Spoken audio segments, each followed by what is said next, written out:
What's up, y'all? It's Monday. It's June the 8th. It's 2026, and it's time for The Swamp, where I cover the daily happenings inside the federal machine. And if you enjoyed the video, please give a quick like and subscribe and drop some comments. Every article will be linked below in the description, and highlight segments from tonight's episode will begin dropping tomorrow morning at 8 a.m. on this channel. And we're going to start right here with Fox weather. Did you feel it? Magnitude 6.1 earthquake strikes off the northwest coast of Cuba with reports of shaking felt as far north as Orlando, Florida. Stay with Fox weather for the latest. So we'll have a look at this segment, and I just so happen to be in this area. All right, you guys still following us right now? We got that breaking news. We had an earthquake That's just my neck of the woods, Tampa Bay. The western side of Cuba, but it's been felt over 450 miles Spoiler away. alert, I didn't feel in it. Central Florida. It was a magnitude 6.1. 6.1 is a 6.1. strong one. The good news, I can tell you this, there are no Yikes. tsunami warnings, which is great news. But here's Yeah. what it looked like. It No was tsunamis. 2 p.m. Nope. Eastern time, right on the nose when Not it with that happened. magnitude. Magnitude 6.1. So let's get right down to it. Let's go in the zone. Let's It was go rock back and to roll, man. Orlando, No the pun Fox intended. News station right there, and listen to their coverage. As we continue to track this, getting an email from someone saying they felt it in the southernmost section of the villages. That's from Lauren Lewin sending us that. Gail Rivera in Kissimmee says she felt it, lives in the third floor of an apartment. Ceiling fan in the office trembled several minutes later. Yeah, the Villages is like a little bit northwest of Orlando, if I remember correctly. Kissimmee, Disney World area in Orlando. The living room entertainment center with the TV and windows shook, saying she never experienced anything like this before. So, Christopher, have you noticed any damage? By the way, this is swamp related. How strong We'll get to it in a minute. was that, and have you noticed any cracks or anything like that that have come from this? Not that I've checked. Funny enough, I do have a Lego set that was on my entertainment system, kind of like on the edge. That did end up falling. Seeing kind of like the kitchen lamps shaking a little bit was a really weird, scary feeling because they weren't shaking extremely fast, but they were moving enough that you notice it. But as far as checking for cracks, I have not looked yet as far as damage goes. I'd be very surprised. Christopher, we appreciate you joining us here on Florida Live and sharing your experience with us. Kind of a scary thing there. We appreciate you Absolutely. Talk about out of the blue. That, Literally. Christopher Marin joining us live from Horizon West. We appreciate it. Thank you. Yeah, and like you heard him say, just not something you would necessarily expect, not something that many people have kind of dealt with here. So we are going to continue to track this. We're getting a lot of new information. We've got to step aside, though, for a quick break right now, but we'll be right back with more Florida Live here on. All right, quick break. I believe that's the gist of it. They pretty much just go over the same thing again. I just wanted to play just that quick interview they had with that individual who's a little bit further north than where I'm at, but I'm roughly about a mile and a half from the coast in right near Indian Rocks Beach, that area, Madeira Beach. Like, that's my neck of the woods. I'm not on that beach area, but I'm in the St. Petersburg area generally, and I didn't feel anything, but I live in a one-story house, so I'm on the ground floor, so that's probably why I didn't feel anything. But there's reports all over the place that I saw online in my area, especially with people living in the second floor, third floor, and above. The high-rise buildings, downtown Tampa, there are a lot of reports of the earthquake from around there, which they said hit around 2 o'clock this afternoon Eastern. And from Cam Tran WESH, did you feel the shaking today? A rare, strong earthquake hit near Cuba, and lots of Floridians felt it. Did you feel that shaking this afternoon? Well, if you did, you're not the only one, and if you didn't, here's what I'm talking about. A 6.1 magnitude earthquake hit about 60 miles off the coast of Cuba around 2 o'clock this afternoon. It was so strong that a lot of folks, even in Central Florida, reported feeling that shake. In fact, here is a look at a map from the USGS. Every single blue square. I mean, yeah, see, like, this is where I'm at. I'm over here on the left side of the peninsula, and I didn't feel anything, and I'm just really surprised. 2 o'clock, I was home, I was aware. And I didn't feel a damn thing. That you see is a report of someone indicating that they felt that shake from that earthquake. And you can see there are reports as far north as North Florida. Yeah, so a 6.1 makes it a moderate earthquake on the scale, but it makes it the strongest earthquake to hit near Florida in record history. Record history. So it's definitely a record rare history, earthquake. Baby. A lot of folks felt it. The 5.9, I'll get into that one here in a minute. You definitely weren't the only one. Okay. Yeah, so that 5.9 earthquake, I think I actually have a graphic of that, so I'll hold off on that just for a moment. Live cam chaser, dude, I felt this earthquake in Hollywood, Florida. I was sitting on my couch and felt the whole couch move. Looked at my coffee table and it was swaying, then checked my water and it was moving. That was like a solid 60 plus minutes of shaking. I mean, come on, it was like 15 to 20 seconds.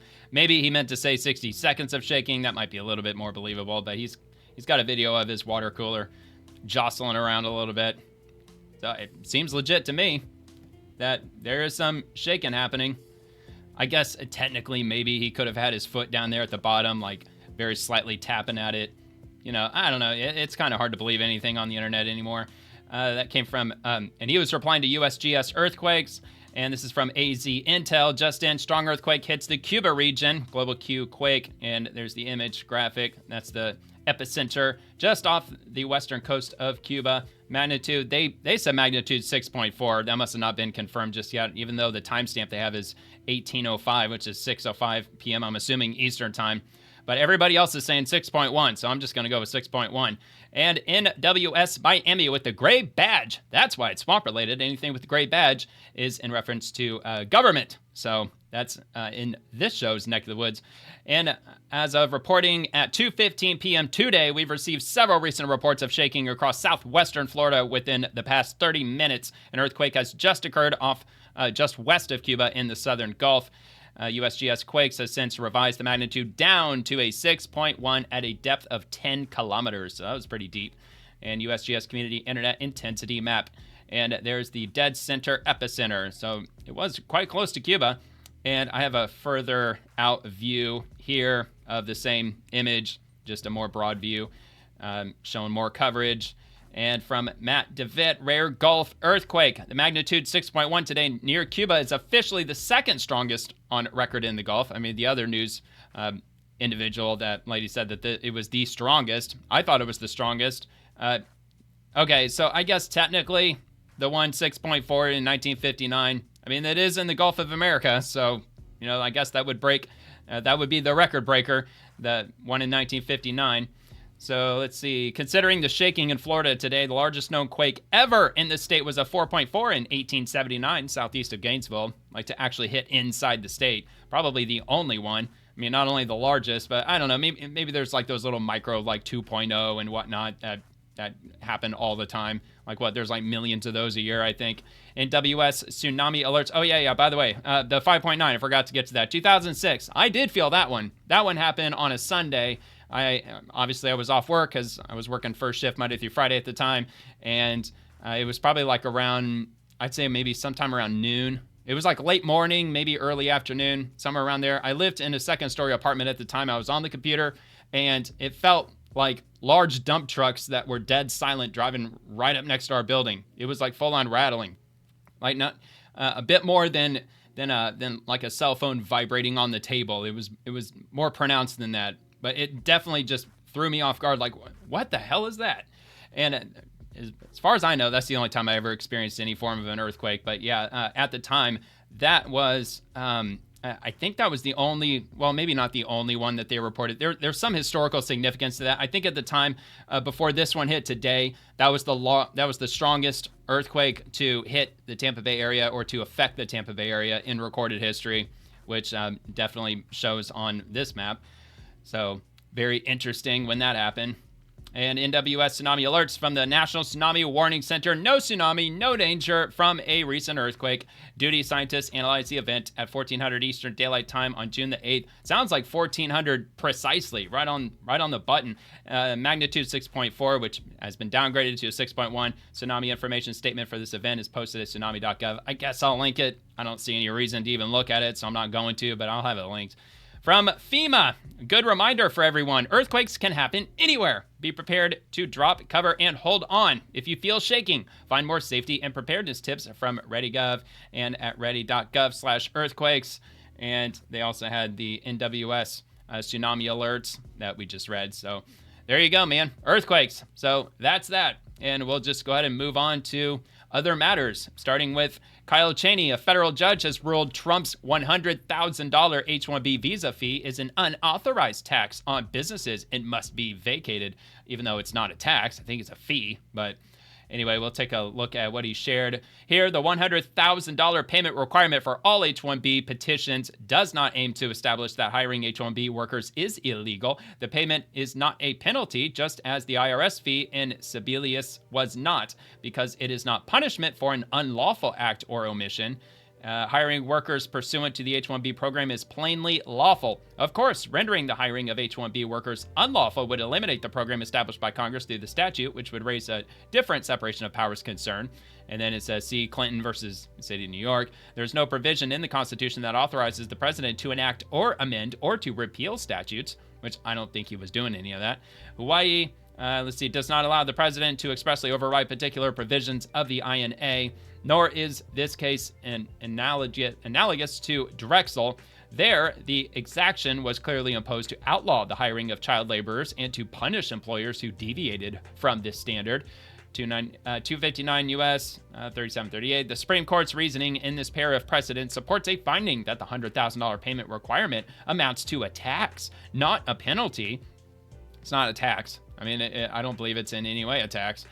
Conclusion and orders. For the foregoing reasons, the court allows plaintiff's motion for summary judgment, document number, blah, blah, blah, denies defendant's cross motion for summary judgment. At the party's request, the court dismisses without prejudice the claims against the Department of Justice, the Attorney General, Department of Labor, and Secretary of Labor. Defendant's motion to dismiss is otherwise denied.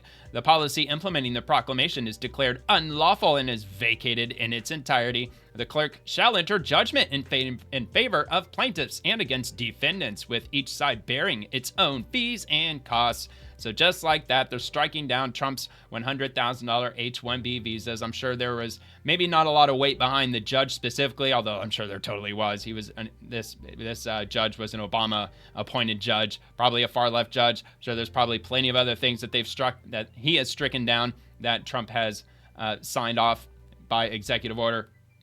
But I can only imagine that there's probably a lot of people in the corporate sector in corporate America that's probably very happy that this happened, because they, as far as I understand, they import a bunch of H-1B visa holders for essentially low-wage workers. At least that's my understanding of it, and that's exactly the reason why Trump wanted to implement a $100,000 fee. So that way our companies hire us and not them.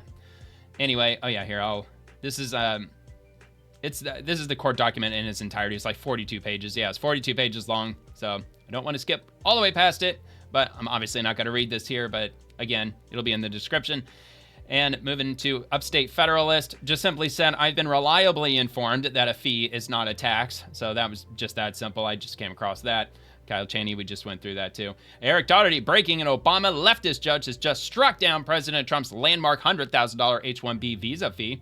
Judge Leo Sorokin just declared himself president. Okay, obviously Eric Doherty's opinion, and said Trump isn't allowed to do this. Impeach the judge and overturn. This judge is foreigner first and needs to be slapped down ASAP.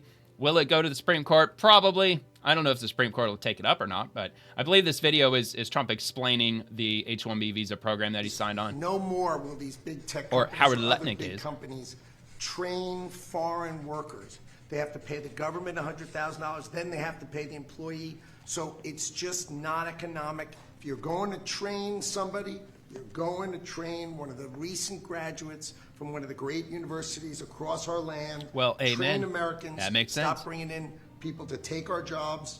That's the policy here. $100,000 a year. I bet a lot of them don't leave visas, either. And all of the big companies are on board. We've spoken to them about the gold card. They love it. They love it. They really love it. They need it.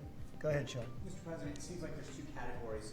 Okay, well, that's that. Of course, Trump's gold card. It was all in the same program, as far as my understanding goes. Which, by the way, I got a new coffee mug. Got it this weekend from the mid-1950s. It's the, it is, I'm trying to remember what it was.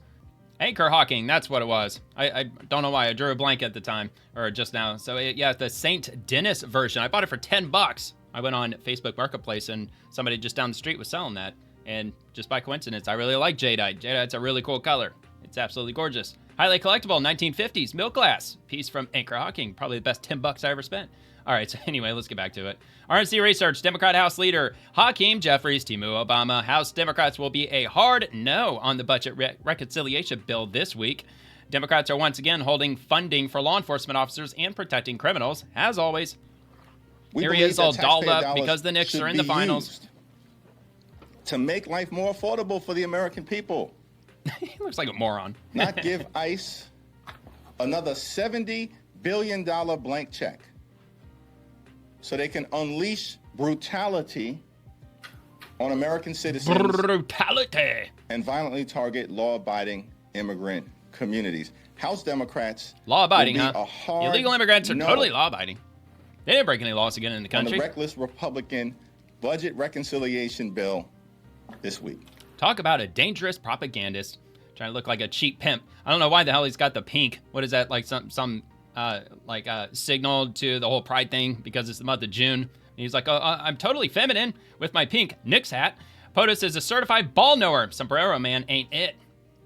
See what this is all about. But it also is not clear to me that Donald Trump is a big Knicks fan. Oh, it's a sombrero. Glad your teammates didn't come off the bench this time. Not a big Knicks fan. Let's go back to I think we beg to differ. Craig and a lot of defense too because the Patrick Ewing, man. This is back in the day. In the last 2 minutes and 41 seconds after they had led 43. It's your good friend Donald Trump. Well. What does it say? Walk on. That's very nice. President Trump, well, Mr. Trump at the time, at the Knicks game. I'm sure he went to a lot of Knicks games back then. So, of course, Timu Obama, he ain't gonna know that because he's not too intelligent upstairs. Senator Dick Durbin, the cruelty is the point. The Trump administration is wrongly detaining people with no criminal records. Then, in detention, they are being treated in ways no human being should. And they're dying. Oh my God, they're dying. Well, how many have died so far? A 43-year-old has died in ICE custody, marking the 19th. 19! That's doesn't sound like that big of a number. The 19th death in immigration detention this year, and at a pace on track to exceed last year's deaths in detention.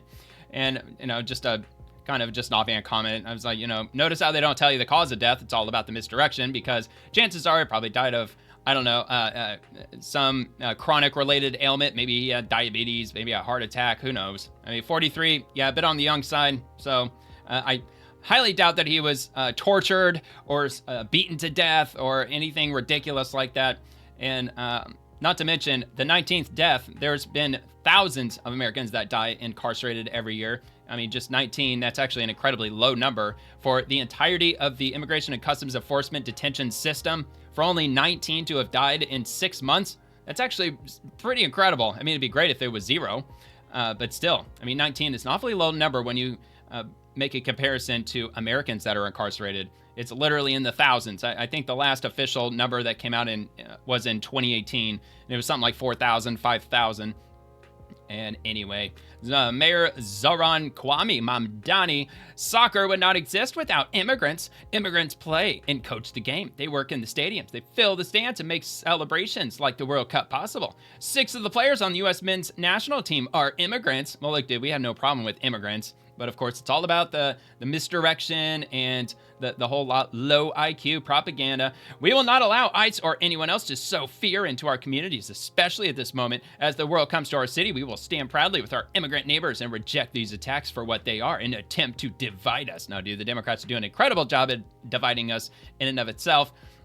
But obviously, we don't have any issue with legal immigrants. It's the illegal immigrants. And what is he trying to suggest that 6 of the players on the men's national team are illegal immigrants? Or are they legal immigrants? Because if they're legal immigrants, then, by all means, I hope they win. I hope they do incredible. If they're illegal immigrants, they need to be kicked off the team immediately and deported. That's just the way it should be. They broke the law. They should be, if they are illegal immigrants, hell, even with them being legal immigrants, look, I really appreciate them being on Team USA. That's wonderful. Although I'm sure their countries would absolutely love to have that skill set to remain in their countries, especially if they're illegal immigrants. Go back and play for your own country. I'm sure they would like to have a chance at winning the World Cup, but I don't know. It's just me. From Bloomberg, the Trump administration has drawn up a plan to surge U.S. immigration and customs enforcement personnel into New York City, a move that threatens to escalate tensions with New York Governor Kathy Hochul over the president's migrant crackdown. Yup, it's happening one way or another. I think I have a video of Tom Homan explaining that in a little bit more detail, but I figure we check this out. Or actually, no, we won't check it out because it's freaking paywalled. So there you go. Yeah, so maybe I do have that video. Let me just keep scrolling. I'll see if we got it. I think I do, though. Andy, no. Soccer is older than mass migration, and it exists in a large scale in most countries without any history of mass migration. Fair point. Dr. Malouf, New Yorkers voted for a radical socialist communist Muslim mayor from Africa who only obtained citizenship just 7 years ago. Now they are complaining that the city is turning into an Islamic hell.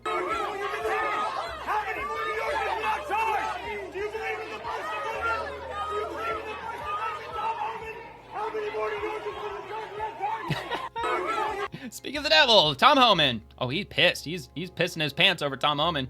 There it is. I thought I had that. From Andrew Colvett. Breaking borders are Tom Homan has just confirmed he is going to surge agents into New York City now that Hochul and Mamdani have paired up against ICE. Quote, I'm going to keep my promise to Governor Hochul. You're going to see more ICE agents than you've ever seen in New York City. So let's hear him say the rest. So New York is saying abolish ICE and zero cooperation. The governor and mayor teaming up to make sure that with the progress you were making with Eric Adams is going to just disappear. So what's going to be your approach to New York? You're going to stay away now? No, I'm keeping my promise to Governor Hochul. I met with Governor Hochul a couple months ago. I explained to her how we dealt with Minnesota, right? If we can work with the sheriffs and arrest a bad guy in the safety and security of the jail, that means less teams into the neighborhoods, which causes a lot of panic, a lot of problems, right? I said, but if you sign the legislation that I think you're getting about ready to sign, that means I'm going to send more agents to New York, because now rather than one guy arresting one bad guy in a jail, now we got to send a whole team into the neighborhood to find this person that don't want to be found. Yeah, you see how New Yorkers, they're the ones that are forcing the federal government's hand. They're the ones that are forcing the ICE agents to have to go into the city by the droves, by the maybe by the thousands. I would assume they would have to have a large number of ICE agents descending on the city to conduct these operations because, like you said, because they're going after the criminal ones first, as far as my understanding goes, and they're primarily going for the ones that have got records, recent arrests, or those that they have, I don't know, somehow gotten, documentation or any kind of vetting back on the border during the Biden administration. They're trying to find all of them too, those that have any criminal backgrounds that they know about. So if they just arrest them and if they have them in jail, then just like you said, one officer can go and pick them up and then put them into custody, and then that'll be perfectly fine. But instead, they want to let them all out of jail before ICE has a chance to pick them up. So then they have to put together a whole team and then go after them out in public, putting everybody at risk. Because officer safety reasons, now we got to arrest this guy in his turf. He has access to no weapons. I told her it's safer for the community. Sure. It's safer for the officers. It's safer for the aliens to have these cooperations. It's safer for the immigrant too. Yep. She signed the legislation anyways. So I made her a promise. You're going to see more ICE agents you ever seen in New York City, and it's coming. I just reviewed an operational plan. I'm not going to tell you exactly when it's going to happen. I would certainly hope not. I'm keeping my promise. We're going to send more ICE agents to New York because you took away the efficiencies of safe arrests in county jails. Yeah, there you go. So, Tom, it looks like Congress is going to finally pass that $70 billion immigrant. All right, so that's all they have to do is just quietly allow ICE to go pick them up at jails. She doesn't have to make a big spectacle out of it. Just allow them to go pick them up at jail. Homeland Security, while Americans enjoyed their weekends, ICE law enforcement were arresting murderers and pedos and child abusers and drug traffickers under President Trump and Secretary Mullen. With the DHS, we will always put the safety of American citizens first. And they tagged in Libs of TikTok's post first on LOTT, Libs of TikTok, of course. DHS has just shared with me the worst of the worst criminal illegal aliens arrested over the weekend, just this past weekend, including pedos, murderers, and child abusers. This is who Democrats want to protect and give taxpayer-funded benefits to. It's shocking. While Americans enjoyed their weekends, ICE law enforcement were arresting murderers, pedos, child abusers, and drug traffickers. Instead of thanking ICE law enforcement for removing these monsters, sanctuary politicians continue to side with criminal illegal aliens over American citizens. Under President Trump and Secretary Mullen, we will always put the safety of American citizens first, said Acting Assistant Secretary Lauren Biz. The arrests include Juan Flores Chavez, a criminal illegal alien from El Salvador convicted for murder in Harris County, Texas.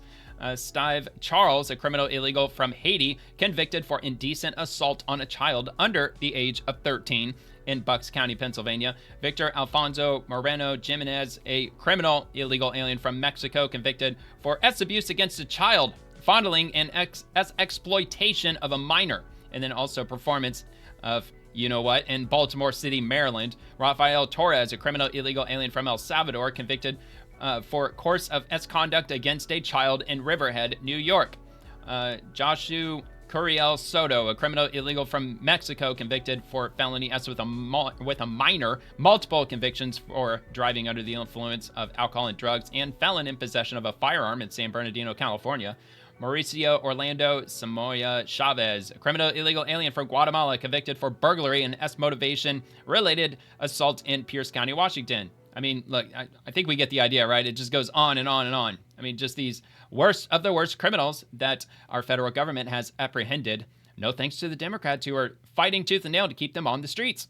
Although I don't really know why, because, look, these criminals, that I'm sure they still represent a relatively small percentage of the overall illegal immigrant population. Why not just allow them to at least get the criminals out, and then you can do all your riots and your obstructing and your protests and all that after we get all of the criminals out? I just think that would be a good start. But no, they want to keep them there too, because every single individual counts toward the census in 2030, because that's what they really want. They want more congressional seats because they count illegal immigrants. And knowing Democrats, they probably even count just people here that are visiting from another country, just touring. You know, if they just happen to be here for a month or 2 months and they're just visiting the country, I wouldn't doubt it if they're in a blue state. Somehow they find their way onto the census somehow. Just because every single person counts as long as they're here. Secretary Mark Wayne Mullen, I'm not surprised you would say something like this. Governor Sherrill of New Jersey. So let's check this out first. Governor Mickey Sherrill, after being denied access for weeks, I was finally allowed into Delaney Hall, but what I received was a closely controlled and limited tour of the facility. This is unacceptable. So she wants to go in there and mingle with every single illegal immigrant. Doors wide open. She wants to just walk right into all these rooms filled with all these criminal illegals, these dangerous individuals convicted of assault and murder and all this other stuff. I was not allowed to meet or speak directly with the detainees, which continues to raise serious questions about the real conditions of the facility and treatment of those held there.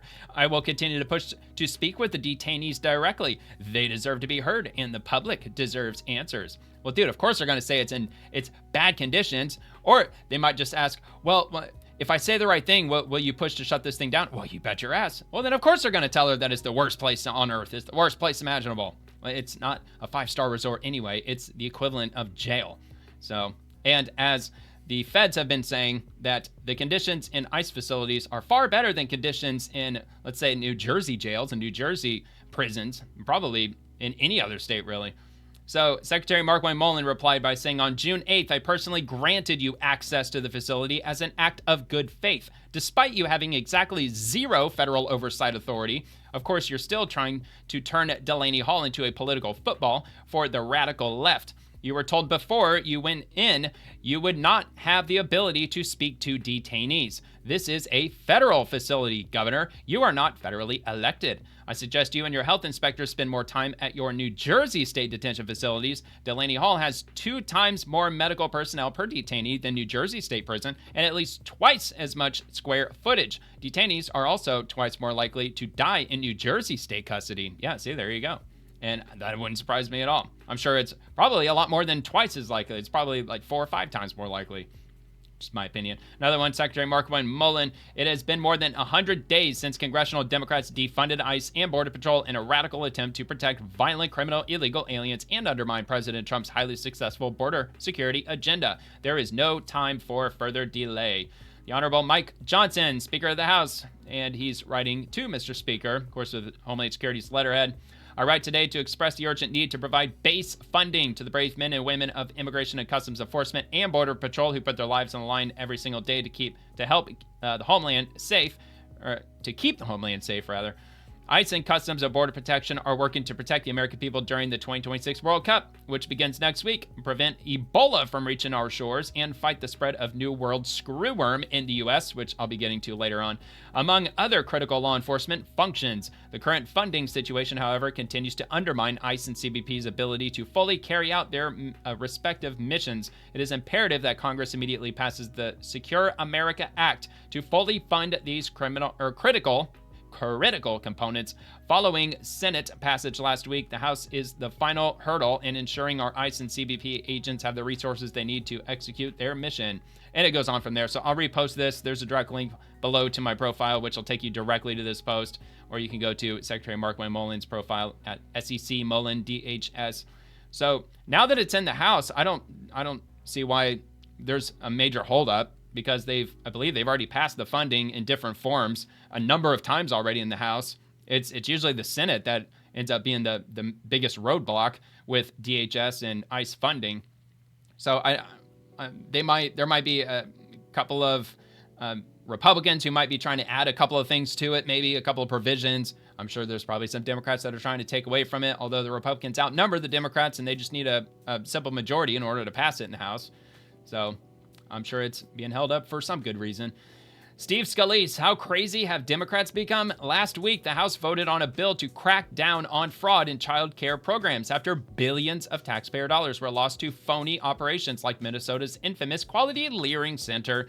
98% of Democrats voted against it because they don't want to crack down on fraud in child care, because they just want to waste all of our money. They want to hyperinflate our economy. They want to railroad our entire civilization into oblivion. So that way they could stand on the ashes and seize power for the Democrat Party, because they're party first, not country first. Final vote results for roll call: 198 Republicans in Roman, Democrats in italic, independents are underlined.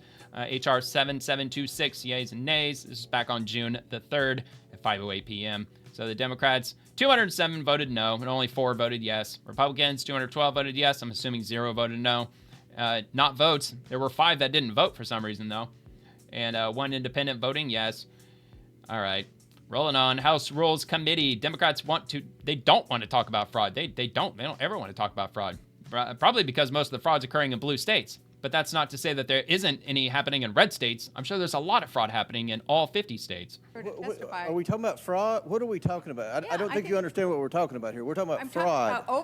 I'm talking about oversight. Oversight of fraud. We're talking about taxpayer dollars. We're talking about fraud. This bill has to do with fraud. This is something that's a foreign concept to Democrats. You just want to keep spending more money. You don't care about the poor, hardworking Americans who spend 40% of their paycheck on taxes, and they're sick and tired of their money being wasted by fraudsters. That's what this bill is about.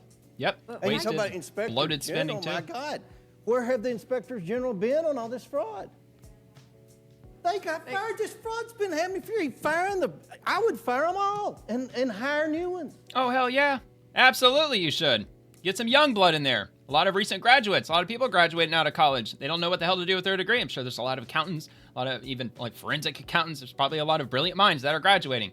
And put them into those roles, especially those who are, I don't know, patriotic. That would probably be a good start. Dude's thirsty, man. He's got a lot of cups. He's got a big-ass pitcher of water. He's ready to rock and roll. Oversight Committee breaking. We just released a bombshell report exposing how Governor Tim Walz and AG Keith Ellison fueled Minnesota's fraud explosion. Again, this is from the GOP Oversight Committee. $9 billion in Medicaid has been lost. $300 million in federal child nutrition funds were placed at serious risk. And you could read the report and key takeaways, but that's just the image. I'm assuming it's in the follow-up post below. Let's have a look. Yep, there it is. Committee on Oversight and Government Reform. And this is going to be on oversight.house.gov. So I make it a little larger. Oversight Committee releases a bombshell report exposing rampant fraud plaguing Minnesota's taxpayer-funded social programs. The House Committee on Oversight and Government Reform released a staff report today titled The Cost of Doing Nothing, How Tim Walz and Keith Ellison Fueled Minnesota's Fraud Explosion. The report exposes how senior Minnesota state officials, including Governor Walz and Attorney General Ellison, were aware of widespread taxpayer fraud in federally funded social programs for years, possessed the authority to stop payments and ban fraudulent providers from participating in these programs, but repeatedly failed to act. As a result, billions of taxpayer dollars, American taxpayer dollars, were potentially paid to fraudulent actors. The report includes testimony and documents obtained by the committee showing that Minnesota state leaders consistently failed to address known fraud concerns and retaliated against state employees who sought to protect taxpayer funds, allowing criminal schemes to flourish and diverting critical resources from vulnerable Americans. Well, that tends to happen in sanctuary states where the criminal element just floods into those states and takes advantage of anything they possibly can. Plus, I'm not sure if it was a committee or if they were individual Republicans. I covered this last week, but they are inviting whistleblowers in Minnesota to speak on the record. And I certainly hope that they will. I don't know why they wouldn't. I mean, they were very adamant that they were trying to be heard. They were reporting all this fraud years ago. A number of them were. So definitely be looking forward to that. Minnesota Governor Tim Walz, this is a quote, Tim Walz and Attorney General Keith Ellison are responsible for one of the most stunning oversight failures this committee has ever examined. Today's report is a culmination of months of investigative work and reveals hard evidence showing how the Walz administration failed to stop widespread fraud, allowing criminals to enrich themselves at the expense of American taxpayers. Billions of dollars were stolen because Minnesota state leaders turned a blind eye to rampant fraud and retaliated against state employees who dared to raise concerns. It is now clear the Walz administration chose to protect the system rather than protect the taxpayer. Americans are fed up with fraud and expect action from the government entrusted with their hard-earned money. The House Oversight Committee has now passed over a dozen bills aimed at protecting taxpayer funds and strengthening oversight of federal programs ripe for fraud. This committee will continue to work alongside President Trump's anti-fraud task force to have the backs of hardworking Americans, said House Committee on Oversight and Government Chairman James Comer from Kentucky. And let's see how many bullet points there are. Okay, so I'll go through the bullet points at least. Below are some key findings from the report. Governor Walz and Attorney General Ellison were aware of credible and systemic fraud in Minnesota's social services program as early as 2019, but they failed to take action to protect taxpayer funds. Minnesota state agencies had clear authority to suspend or stop payments to providers suspected of fraud without requiring independent direction from courts, law enforcement agencies, or the federal government, but failed to act. Minnesota officials continued directing taxpayer dollars to Feeding Our Future and other high-risk entities despite identifying serious program deficiencies, enabling hundreds of millions of dollars in federal funds to flow to fraudsters. Plus, it was Ilhan Omar who wrote the legislation that made Feeding Our Future possible. And testimony and documents show that concerns about litigation and accusations of discrimination, not legal barriers or directives from law enforcement, were cited as reasons for continuing payments to suspected fraudsters. The Walz administration retaliated against state employees who raised concerns about fraud, while senior state officials prioritized managing political and media fallout over addressing known fraud vulnerabilities. And failures to prevent fraud resulted in an estimated $300 million in federal child nutrition funds being lost, and potentially up to $9 billion in Medicaid-related funds to be lost or placed at serious risk. Based on the committee's findings, Chairman Comer also sent a letter to Vice President J.D. Vance urging the White House Fraud Task Force to eliminate fraud, to conduct a thorough review of Minnesota's social services programs, which I'm sure they're very well on that trail. And you could read the letter to Vice President Vance there and the whole report. And I'm assuming these are committee members. Okay. So the committee is releasing transcribed interview transcripts conducted as part of its investigation into fraud Minnesota's social services programs. And they got a list of individuals. And that'll be below if you want to check it out. The full report and also the letter to Vice President Vance. And Oversight Committee. Let's see. Oh, no. Let's go back. Oh, wait. Here. Hold on. Let me see what that was. It said that was posted just 7 minutes ago. So this is brand new. Where was that? Yeah, just below. Oversight Committee, 7 minutes ago. Oversight Committee. Okay, so 2 hours ago. Tim Walz and Keith Ellison knew about the widespread fraud in Minnesota for years and did nothing about it. We interviewed state employees. We found the truth. Billions lost to fraud. So it's a news segment. I mean, I guess I'll repost it, but it's 8 minutes. So I didn't plan on playing that, obviously, because they just posted that. So we'll just move on to the next thing. And we've got from Secretary Linda McMahon, protecting Title IX and standing up for the dignity and safety of women is an administration-wide priority. Thank you, AAG Harmeet Dillon and the Justice Department for your tireless work on this important issue. And Harmeet Dillon, she heads up the Civil Rights Division at the DOJ. Girls don't belong in boys' bathrooms, and boys have no place on girls' sports teams. Today, the Civil Rights Division at the DOJ launched compliance reviews into 4 California school districts for policies that appear to ignore biology and promote gender ideology to kids behind their parents' backs. It's not only happening in California, it's probably happening in some way or another in all blue states, that they're hiding all of this behind their parents' backs. Justice Department launches compliance review concerning gender ideology in San Francisco, Unified School District, and 3 additional California school districts. Today, the Justice Department Civil Rights Division launched a compliance review into 4 California public school districts: Graves Elementary School District, San Francisco Unified School District, Santa Rita Union School District, and Soledad Unified School District, collectively the California school districts, regarding instruction on sexual orientation and gender identity, SOGI, in grades pre-K all the way through 12. Yeah, so they're teaching sexual orientation to kindergartners for some reason. Quote, this Department of Justice will not tolerate local school authorities trampling on the rights of parents concerning the education of their children. Not the Democrats' children, not the states, not the school districts. No, the parents, their children, said Assistant Attorney General Harmeet Dillon of the Justice Department Civil Rights Division. The Supreme Court's recent decisions in Mahmoud and Mirabelli have put all school districts on notice. Policies that keep parents in the dark about sexuality and gender ideology in the classroom must end now. And they're digging into it. I mean, look, just sending them a strongly worded letter just isn't good enough. They need full-on investigations because these individual teachers are obviously not backing down. They're going to keep pushing this propaganda. The review will examine whether and to what extent the California school districts have notified parents of their right to opt their children out of such instruction. I mean, I thought they weren't supposed to be teaching all of this stuff anyway. So I guess in California you can still teach it, but you have to give the parents the option to opt out of it, I guess. Under California law, sex education must include SOGI topics, while parental notice and opt-out provisions apply to all or part of sex education. SFUSD, for example, has previously advised its teachers that neither parental permission nor notification are required to teach or discuss SOGI topics. Further, SOGI topics appear to be embedded in California social studies and history classes. Of course it is. The compliance review will also assess policies that permit access to single-sex intimate spaces, such as bathrooms and locker rooms, and girls' sports teams based on purported gender identity rather than biological sex. The review will examine whether the California school districts, which all receive taxpayer funding, are adhering to Title IX of the Education Amendments of 1972. The DOJ will also evaluate what actions, if any, the California school districts have taken in response to the U.S. Supreme Court's recent decisions in Mirabelli versus Bonta and Mahmoud versus Taylor, which reiterated the nation's extensive precedents on parental rights. The Civil Rights Division has not reached any conclusions about the subject matter of the investigation. And that was updated today, June the 8th.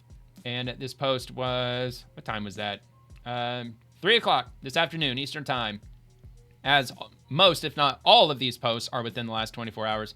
And here's from yours truly. I was just browsing all my local news last night and came across this. St. Pete Pride Family Day, complete with bubble bath, drag queen story time, and an animal parade for some reason.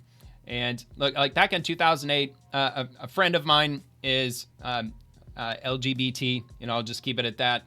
We've been friends for like 20 years at this point, for a very long time. And I went with her to the Pride Fest in 2008, and it was a good time. I mean, it wasn't insane like it is right now. I mean, they were like, some were kind of obviously dressed provocatively. The trannies, I guess. I'm trying to think of the right word. I don't know, like, the transgender, the drag queens. That's what I was trying to think of. Damn it, drag queens. There were a lot of them there. They were dressed somewhat provocatively, but not as over the top as they are right now. Like, just absolutely crazy now. But just a crazy story, just briefly, when we both went there, drove my car, parked in a lot that was on the website as an approved lot. It was like right down in the middle of everything. Parked there, went back to my car about 2-3 hours later. Every single car in the lot was gone, except one pickup truck that was blocking a car because this tow truck company towed every single one of them. And the signs that they put up, no towing, was just put up. I wish I'd taken a picture before we left, but to go to the event. But it had brand new signage put up saying this is a towaway zone. So I don't know. I kind of felt like I was discriminated against, even though I'm not gay. But that was a nightmare. This was before Uber, before Lyft. So like people were offering each other rides to go up to the tow yard. It was like $130 that I didn't have. So I think I actually had to overdraft my bank account in order to get my freaking car back. So anyway, so it's come a long way since back then, in not a good way, in a bad way, I can imagine. But that's the only one that I've ever been to. Again, that was like way back in 2008. But now they're having St. Pete Pride Family Day. So it's not enough to have the Pride Parade for everyone who is LGBT. They have to bring the kids into it also, which obviously I do not agree with. But anyway, let's read some of the details. St. Pete Pride Family Day brings all ages together. St. Petersburg, there are all sorts of Pride events in Tampa Bay during Pride Month, which many hosted by St. Pete Pride. St. Pete Pride Family Day is one of the organization's favorites. From playing in a bath of bubbles to face painting. Okay, nothing wrong with face painting. The whole bubble bath thing, that's a bit sketchy, a bit unnerving to hear that, but all right. St. Pete Pride Family Day is for everyone. St. Pete Pride Vice President Trent Brock said he loves seeing everyone of all ages take an interest in Pride. It's a great way for anyone of any age to come out and celebrate, whether they're a part of the LGBTQ+ community or whether they're an ally. Brock said it's important to host events like this. He said they bring the community together. No one does Pride like St. Pete Pride does. Brock said this is one of our many events that we have, not only throughout the year, but especially in June for Pride Month. St. Pete Pride is hosting events throughout the month of June, and the signature event is always the St. Pete Pride Parade. That will be on June the 27th. And so they also mention, okay, I'm not seeing it here. Yeah, it's not here, but I read somewhere else that they're having some animal parade for the kids, which I also thought was a little weird, that you're going to have an animal parade with Pride Month. I don't know, that just something weird about that, just in my opinion. So, all right. Anyway, let's get back to other matters. From Lee Zeldin from the EPA. He says New York's primary energy source is natural gas from out of state and out of country. While there is stiff competition in the category of most idiotic policies in New York, the state's ban on natural gas extraction may be the pace setter. Was in Binghamton this morning to talk about this abundant energy resource that is available in the ground underneath New York. Despite all the jobs, lower cost of living, increased revenue, and vibrant downtowns that would come with reversing the state's ban. Albany politicians like Kathy Hochul and her friends just refuse to apply basic common sense and lead New York back to greatness. Of course. I believe stronger now than I ever have in the past that New York should be reversing its ban on the extraction of natural gas.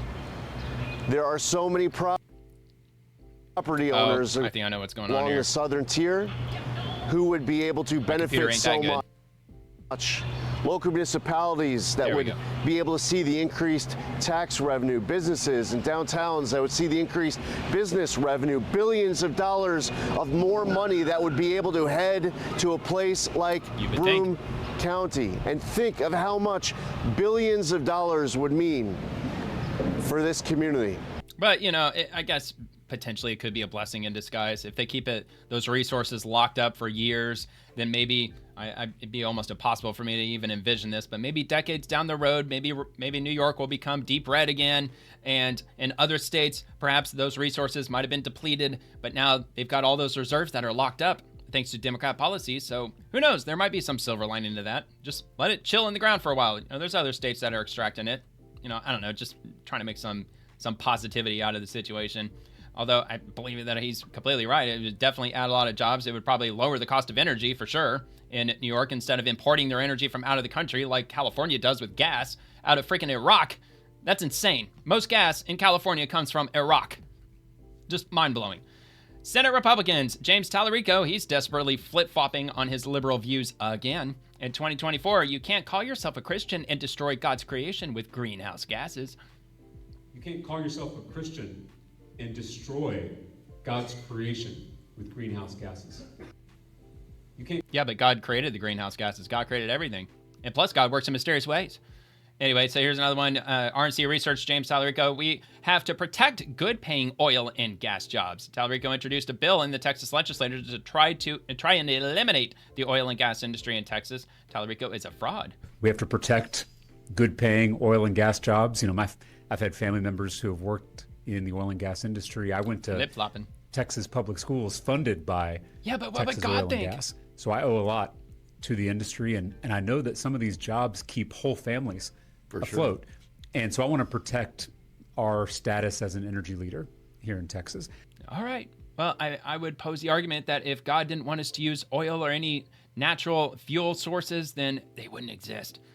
All right, whatever. So House Republicans, wow, Elon University's America 250 poll shows a massive divide. Republicans are grateful and proud to live in the greatest country in the world. The spoiled brats on the left are conflicted and frustrated and ungrateful as usual. A lot of them are very heavily medicated. That's also a thing that seems to be going on. The patriotism gap, 87% of Republicans feel proud or grateful to be an American, while 66% of Democrats feel conflicted, frustrated, disappointed, indifferent about being American. You know, the brainwashing is strong in our public education system. And from Kaylin Dorr, who works at the White House, Deputy Assistant to the President. Maybe one day I'll finally remember that. Principal Deputy Communications Director, Head of Digital Strategy. And they just tagged in Rapid Response 47, the reflecting pool. The reflecting pool finally has water. A beautiful shot of Washington, D.C. Says Mika, I can never say her name, Brzezinski, something like that. So true. It's Morning Joe. It's Welcome MSDNC. back to Morning Joe. It's the top of the hour. A beautiful shot of Washington, D.C. as we start off the week with Jonathan Lemire, Caddy K, Pablo Torre still with us. Welcome back to Morning Joe. It's the top of the hour. A beautiful shot of... And it doesn't look like a swimming pool, like the left seemed to lead us to believe that it was just going to be some like sky blue looking swimming pool. It's going to be an absolute disaster. Now, I guess to be fair, the sun is just rising, so the angle's not quite right. You know, like put the sun directly overhead, and then that would be a much better, you know, angle to view like the true color of the reflecting pool. Kind of like if it, like when you go to, like when I go to the beach, it's better if you want to see the real color come out, like that emerald green color that you see in the Gulf of America. You know, the best time to go is like around noon, 1 o'clock when the sun's directly overhead. Really brings out the color. But anyway, so let me see if I can get another view because they've got that overhead view. I want to see if they've released an image because I've got a couple other posts on the reflecting pool, but I don't have like an overhead image of it. Well, to be honest, I'm not seeing one. They just filled it up like just over the weekend, so maybe there isn't one yet. I saw this, but I don't think, no, this is I already clicked on this. It's a article talking about the proposal of it, so that's an old article. But yeah, that's the one that was being shared by the Democrats, the left. Everybody was circulating that around and how ridiculous it was going to look. It's going to look like a deep water swimming pool, which I don't believe it looks like that at all. But anyway, so let's just get back and check out a couple more of these images of the new reflecting pool. The renovated reflecting pool from Bobby Levy. This is by far the most beautiful reflecting pool has looked at night. The smell is gone, and people are taking in the incredible view, and everyone is talking about the new American flag blue coat. Thank you, President Trump, for making D.C. beautiful again. So that's a nighttime view of it with the water added. Highly reflective, of course. And wokeness. This is what the left was crying about. So here it is as it looked beforehand, and this is how it looks after. So there you go. Night and day, it would seem. Probably different angles though. But although he was fair, showing that mostly cloudy skies, you know, like I don't see like a big difference. The seasons are different, so maybe that might have an effect a little bit on the watercolor, maybe. But I mean, I would argue it'd probably look even greener in the summertime with all the algae. All right, so that's it. The reflecting pool. And moving on to Rep. Anna Paulina Luna. I have drafted an amendment that will cut federal spending to any state that does not purge their voter rolls, and this can be placed on reconciliation. So maybe that's what they're holding up with regard to the spending for DHS and ICE, or CBP and ICE under DHS. I don't know if she'd be the only one that might be holding it up, but I'm wondering if that might be the reconciliation bill, if it is the same thing that she's talking about adding that onto, perhaps. And Paulina Luna, another one, my legislation to require influencers to disclose payments from foreign governments will be introduced this week. I think that's also a pretty good idea. I don't really see why that would be such a bad thing. I don't think. Eric Doherty, just in, the U.S. Senate has just advanced Trump's federal judicial nominee, Anthony Mativi, for District of Kansas, at a vote of 49-42. Probably Democrats in lockstep voting against. Keep confirming activist judges have been running rampant. We need even more constitutionalists and conservatives to help cancel them out nationwide. Yeah, that is definitely a big flaw. If you can find any flaw in our system of government, I think one of the big flaws is our federal judges being lifetime appointed. I don't think that's a good thing, man.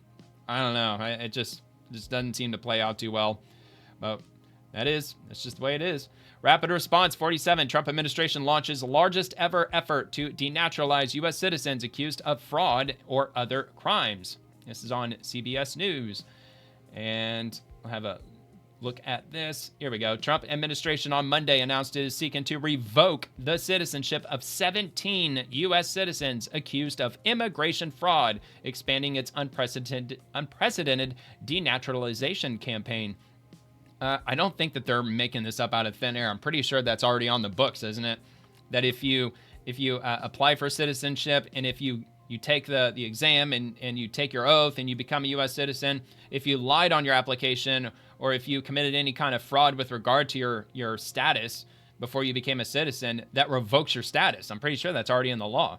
CBS News exclusively reported about the plans before they were unveiled by the Justice Department. Officials said the move represents the largest ever effort by the U.S. government to use its denaturalization powers. So there you go. They do have the power to do that, which were rarely invoked before President Trump returned to the White House last year with promises to launch a historic deportation blitz.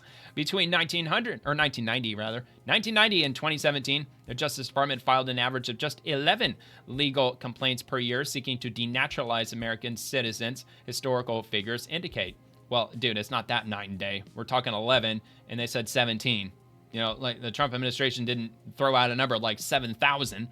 Federal law has long allowed the government to try and denaturalize foreign-born U.S. citizens who officials believe committed fraud to obtain their citizenship, such as by concealing information like criminal conduct on their immigration applications.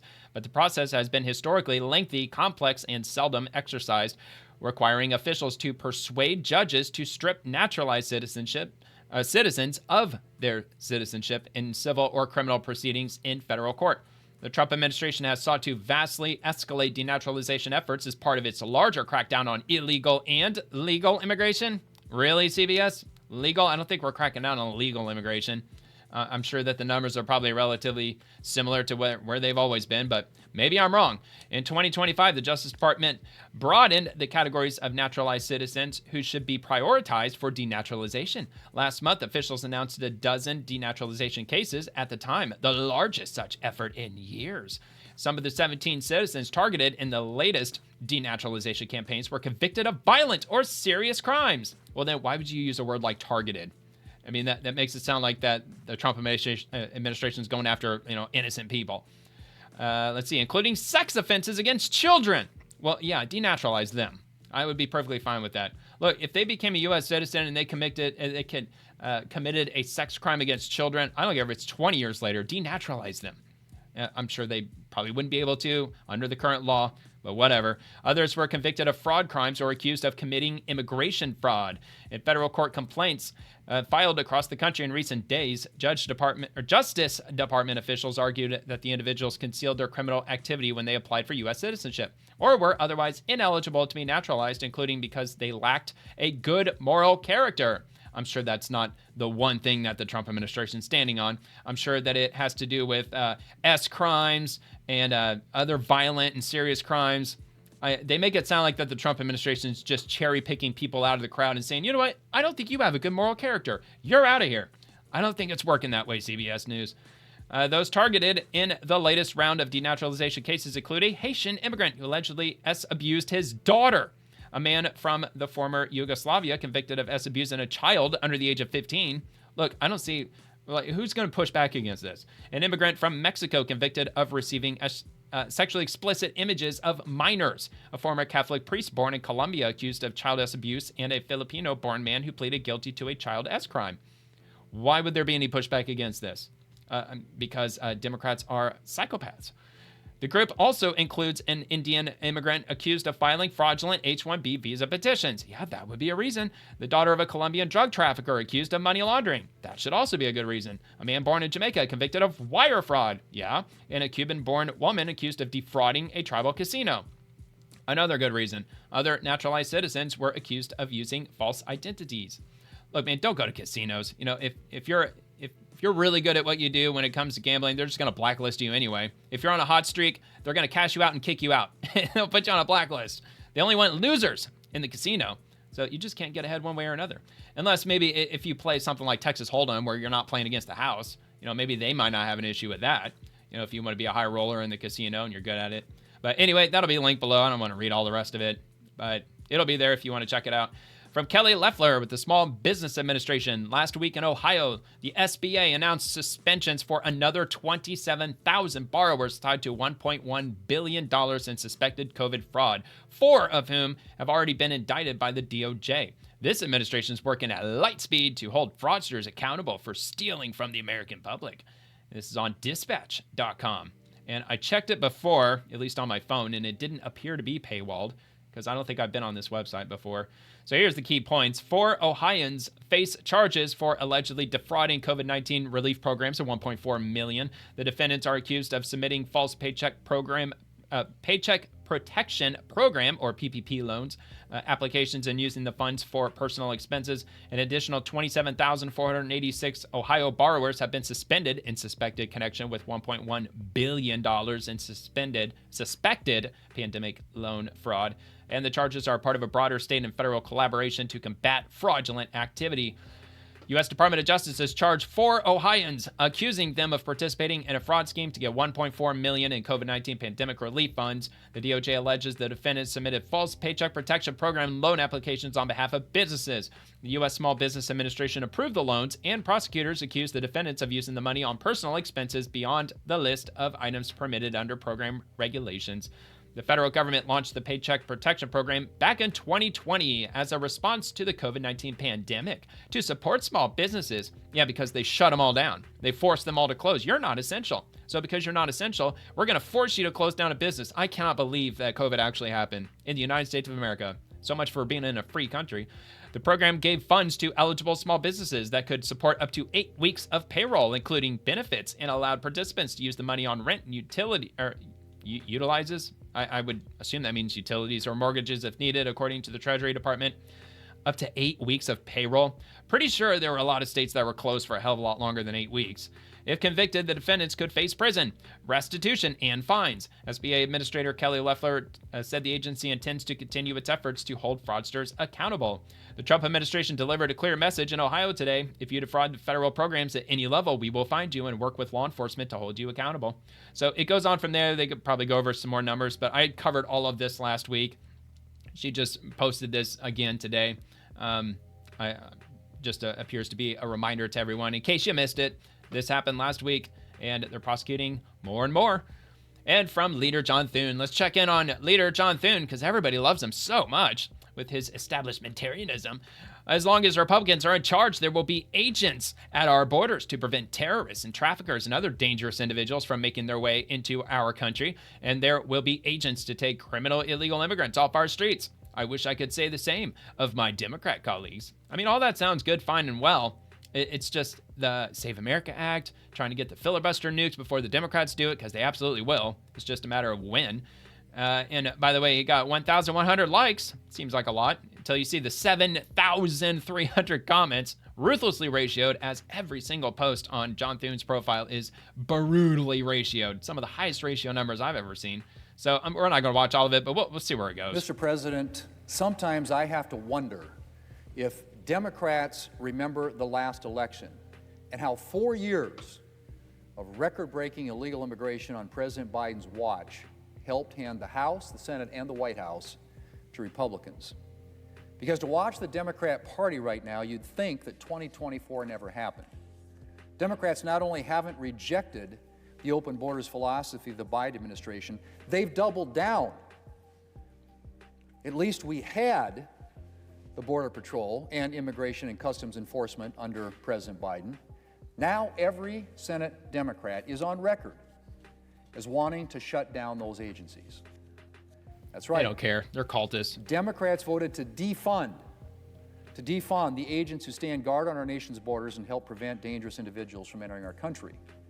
They voted to defund propaganda games. The agents They're just innocent who migrants, criminal innocent illegal American migrants who do make their way into the United States. And when I say defund, Mr. President, I mean defund.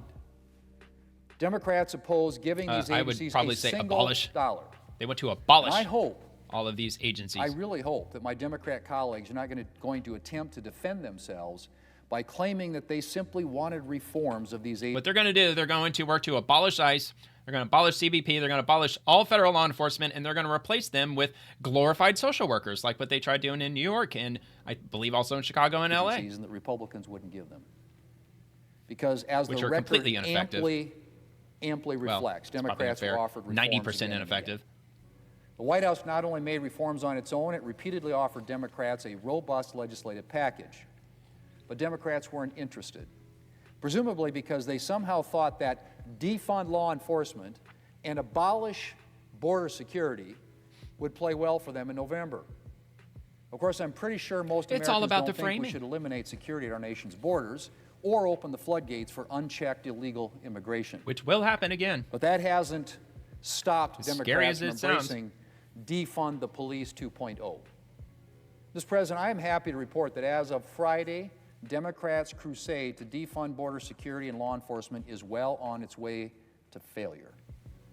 For now, that's why they're pushing these riots. That's why they're pushing all of this obstruction at ICE facilities, because they're hoping that one of those ICE agents has enough and, I don't know, let's say pull the trigger or what have you. They absolutely lust for another incident like that again. And that's exactly what they want, and that's why they're pushing so much of that with funding, paying all these protesters to show up, because they want something like that to happen. Not to get into the whole January 6th thing, but you kind of see where all that goes too. For now, at any rate. Senate Republicans passed legislation to fund Border Patrol and Immigration and Customs Enforcement for the next 3 years to ensure that Democrats can't try defunding these agencies again this fall.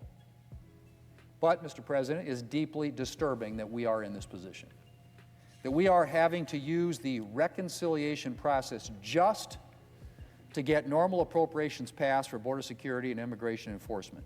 Okay, well, we've heard all this before. He's just saying the same thing again. I mean, I would argue that he's wasting time because we already know all of this. He's saying the same thing over and over again. Pass the Save America Act, dude. That's what you got to be working on. At least get the talking filibuster. I think that's what it is. I think it's talking filibuster is what everybody was pushing for.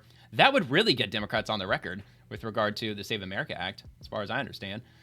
And moving on to Coach Tommy Tuberville. For too long, the swamp has plagued our intel community. I appreciate all the progress D&I Gabbard achieved, and I'm confident that the new D&I director, Pulte, Bill Pulte, will continue to implement the president's America First agenda. Yeah, it is Bill Pulte. From the Wall Street Journal, President Trump said he wants Bill Pulte and his incoming acting director of national intelligence to begin the process of firing a large number of employees as part of a shakeup of the U.S. intelligence community. Yeah, I think that a refresh or a purge, whatever it is you want to call it, I think that'd be a good thing. I don't think that'd be a bad thing. I think that would probably be a good thing. So the Wall Street Journal's it's paywalled. So, you can verify my device all you want. It's still going to be freaking paywalled. But I guess we could read the first paragraph. Let's see. President Trump says he wants Bill Pulte, as incoming acting director of national intelligence, to begin firing a large number of employees as part of a shakeup, which we already read. In an interview with the Wall Street Journal on Friday, Trump said he has privately told Pulte he believes the Office of the Director of National Intelligence, or ODNI, which oversees 18 federal intelligence agencies, and then it just goes off from there. So I'm assuming that he's going to be tasked with firing a lot of people, not just in the DNI, but also across all of the intelligence agencies. So I guess we'll see what ends up happening there, at least until they can get someone else confirmed as the Director of National Intelligence. I guess that would be beneficial, I guess, for Democrats, because they want to keep all of their deep state bureaucrats in the intelligence agencies. So better hurry up and try to get somebody confirmed really quick. But maybe Trump's in no hurry. I haven't heard anybody's name other than Bill Pulte, who's going to be acting DNI director. Haven't heard of any long-term replacement. All right, Richard Nixon Foundation on D-Day. Supreme Commander of the Allied Expeditionary Force, Dwight D. Eisenhower, sent thousands of young men into the hardest hours of their lives. Nearly 20 years later, he returned to Normandy, not only as a former president, but as the commander who never forgot the cost. Quote, "They bought us time so we can do better."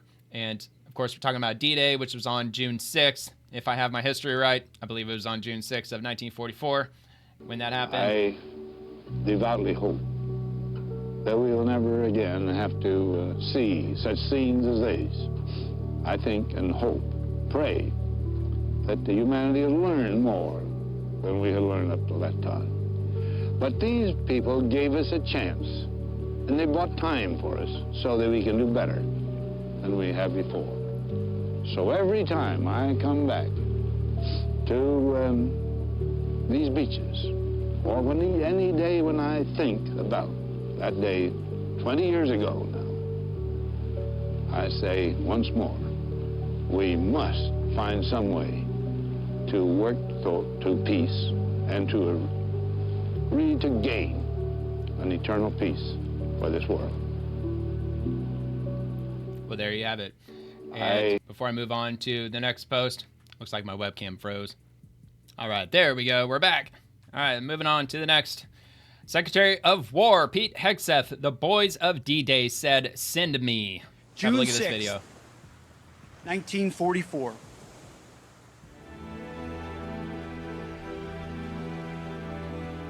Turned the tide of history. Hitler boasted that his Atlantic Wall was impenetrable.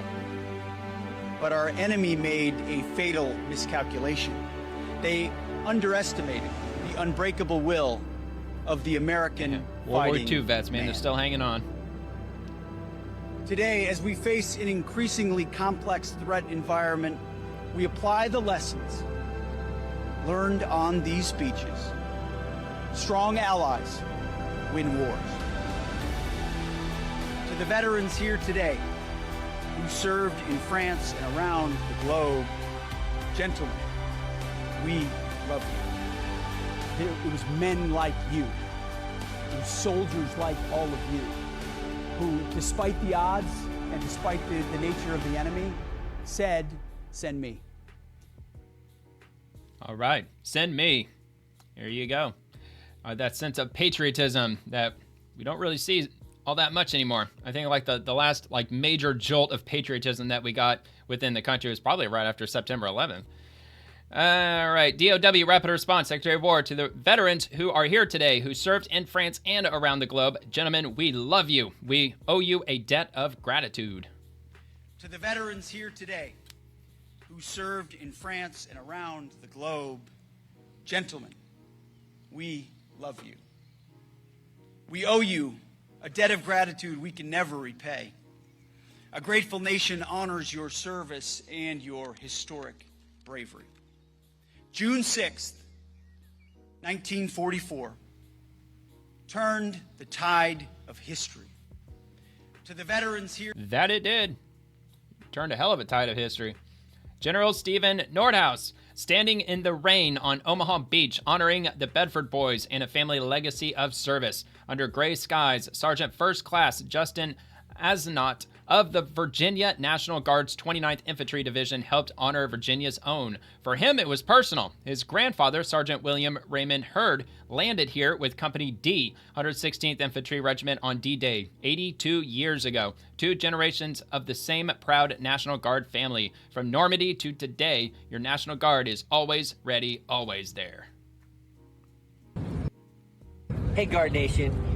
We're here on Omaha Beach on June 6th, and your grandfather was here and in the third wave. Can you tell me about it? Yeah, so my grandfather, William Hurd, he enlisted with the National Guard back in 1939, came over here on June 6, 1944, Delta Company. It was the third wave to hit in this very area right here.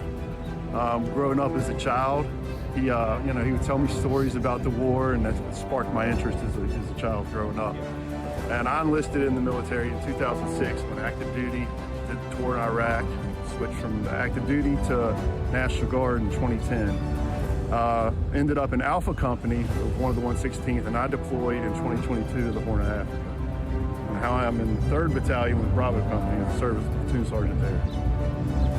I can't even imagine the emotions that you have, but not just you, your family. Could you tell us about your mom when you told her you were Oh, yeah. Mom, she got a little emotional when she found out I was coming over here. I'm the only one in my family to come over here aside from my grandfather when he made the first invasion over here. We remember the sacrifices of the Bedford Boys and all that came on this morning and helped defend freedom back in 1944.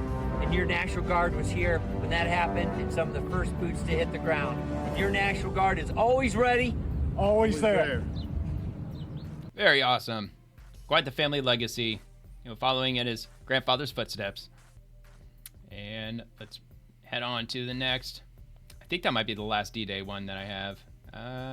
Yes. Yeah, it looks like it. So this one's from the Secretary of the Army from yesterday. Visited Allegheny Ballistics Laboratory and Joint Systems Manufacturing Center, Lima, to meet the Americans building the future of our Army. The battlefield is changing, and our industrial base has to change with it. We're moving with urgency to make sure our soldiers are ready. The future of warfare is not just being designed in labs, it's being built in American production lines. Let's jump in. At Allegheny Ballistics Laboratory, he saw the people in production lines behind the rocket motors that power some of our nation's most critical munitions, and the ongoing work to expand capacity as the Army strengthens the American defense industrial base. The mission continued at the Joint Systems Manufacturing Center in Lima, Ohio, the only facility in America capable of producing Abrams tanks. These vehicles, a combined arms team, and the American soldier ensure that America's Army continue to dominate the battlefield. Inside the factory, the Secretary saw the future of armored warfare taking shape, including modernization efforts supporting the M1E3 Abrams tank, a lighter, more lethal, open architecture, and more survivable tank built for the next generation battlefield. It's being delivered today. From munitions to combat vehicles, these factories represent the same priority, getting soldiers the capabilities they need to fight and win. Thanks for watching. Well, yeah, that's what I'm talking about. More tanks, stronger tanks, gotta win. Gotta win the battlefield. Own the battlefield. So yeah, that's happening. They just posted that yesterday. And U.S. Central Command. So we're going to talk a little bit about Iran. What's happening over there. U.S. forces disable a non-compliant oil tanker in the Gulf of Oman. Another one. U.S. forces disabled an unladen oil tanker in the Gulf of Oman on June 8th, today, after the vessel violated the ongoing blockade against Iran by attempting to sail to an Iranian port. U.S. Central Command, or CENTCOM, disabled Palau-flagged MT Marivex as it transited international waters in the Gulf of Oman toward Iran. An FA-18 Super Hornet from USS Abraham Lincoln, CVN-72, fired a precision munition into the ship's engineering and steering spaces after the crew failed to comply with directions from U.S. forces. Marivex is no longer sailing to Iran. CENTCOM forces have disabled 7 non-compliant vessels, redirected 134 ships that complied, and allowed 42 vessels supporting humanitarian aid to pass since initiating the blockade on April the 13th. And we got another one from Central Command. The officer of the deck aboard USS Michael Murphy, DDG-112, observes a merchant vessel while the guided missile destroyer enforces the U.S. blockade against Iran in the Arabian Sea. As of June 7th, CENTCOM forces have redirected 132 commercial vessels and disabled 6 to ensure compliance.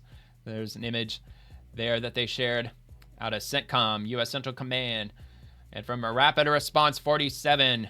And so this interview, it was on Meet the Press. I don't have the interview in its entirety. There were some highlights. I grabbed this one. It was relating to Iran, so I decided to put it here. But I'm sure you can find the entire interview on YouTube right here on the platform. So anyway, it says, quote, would you unfreeze any Iranian assets or lift any sanctions up front as a part of the deal? And President Trump says, Do you know where all of Iran's nuclear material is? Yes. Yes. Would you unfreeze any Iranian assets or lift any sanctions up front as a part of any deal?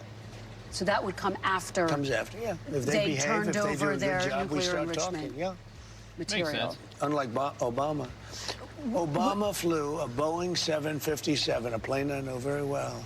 They took the seats out and they loaded it up with $1.7 billion in cash from the banks in Maryland and Virginia and D.C. They emptied out the banks, and they gave them 1.7 in green, and they gave them tens of billions of dollars, just kept giving them money, and it didn't work. Yep, which, like others have said, including myself, they probably took that money and dumped it directly into their nuclear production.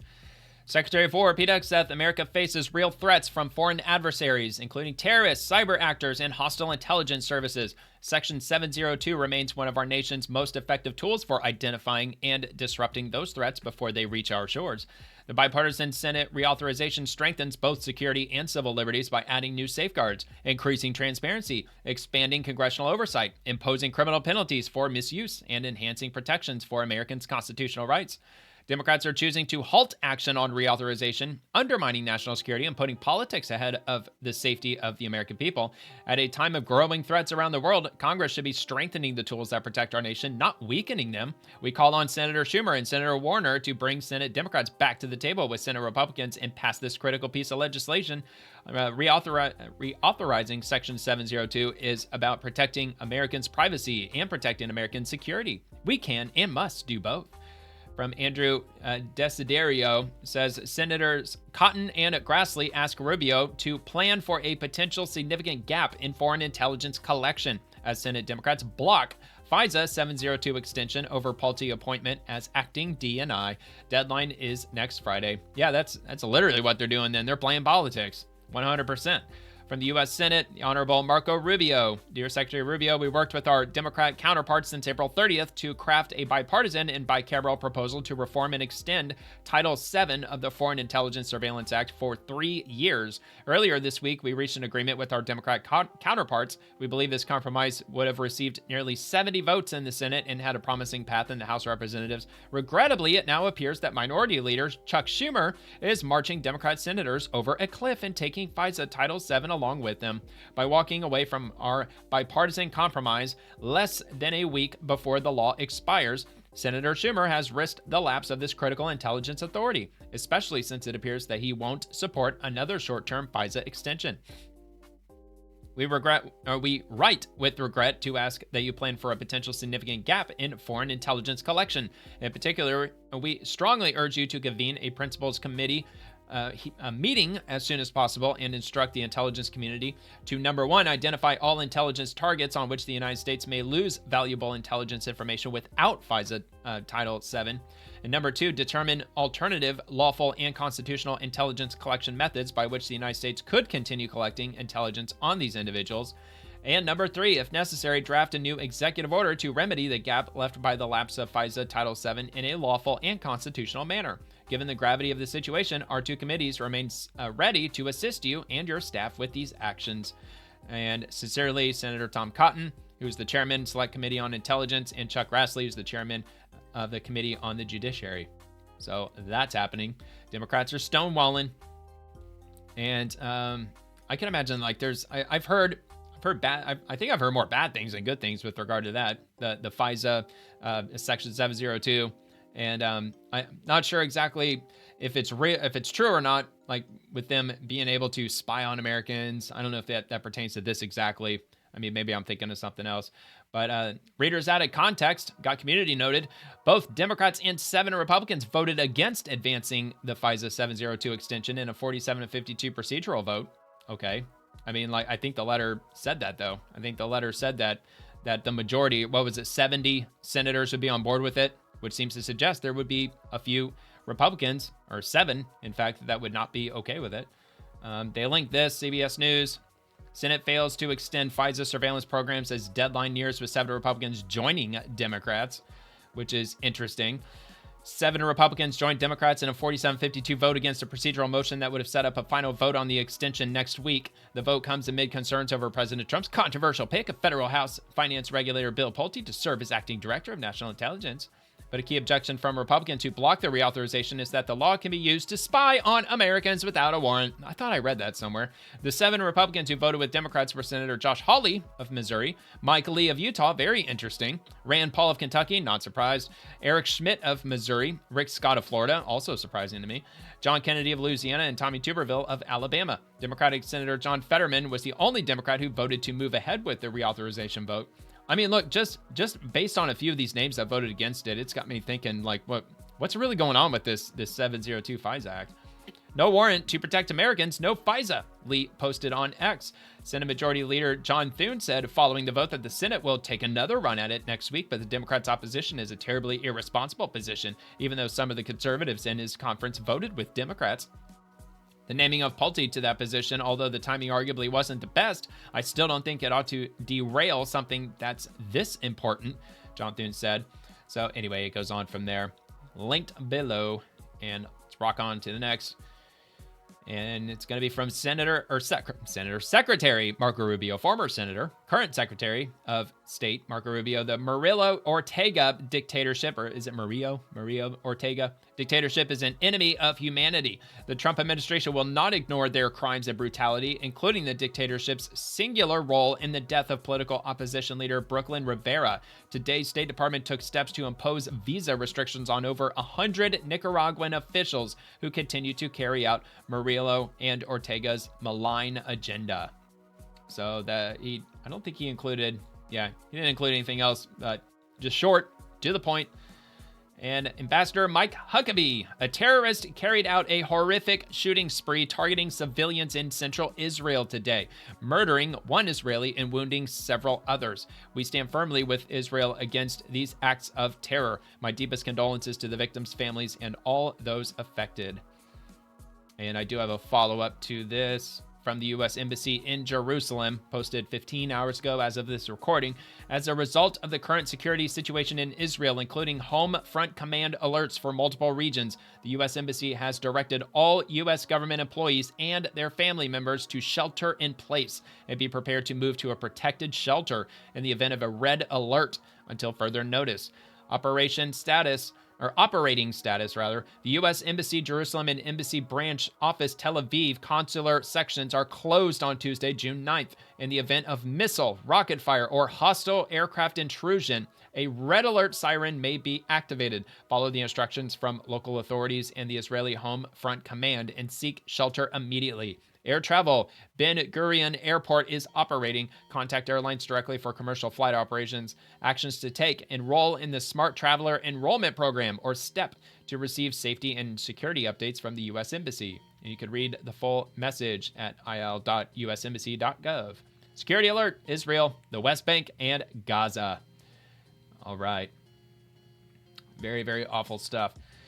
U.S. Senior Advisor for Arab and African Affairs. On Friday, June the 5th, the United States announced over $240 million in humanitarian and disaster response assistance to Catholic Relief Services, or the CRS. CRS has a global network of local partners, ensuring that assistance reaches the most vulnerable populations efficiently and effectively. It was my pleasure to meet with CRS President and CEO Sean Callahan recently, where we discussed U.S. humanitarian assistance through his organization to crisis in Sudan, in the Democratic Republic of the Congo, in Ethiopia, and also across Africa. CRS has a demonstrated track record of excellent humanitarian service and is a natural partner of choice for global assistance.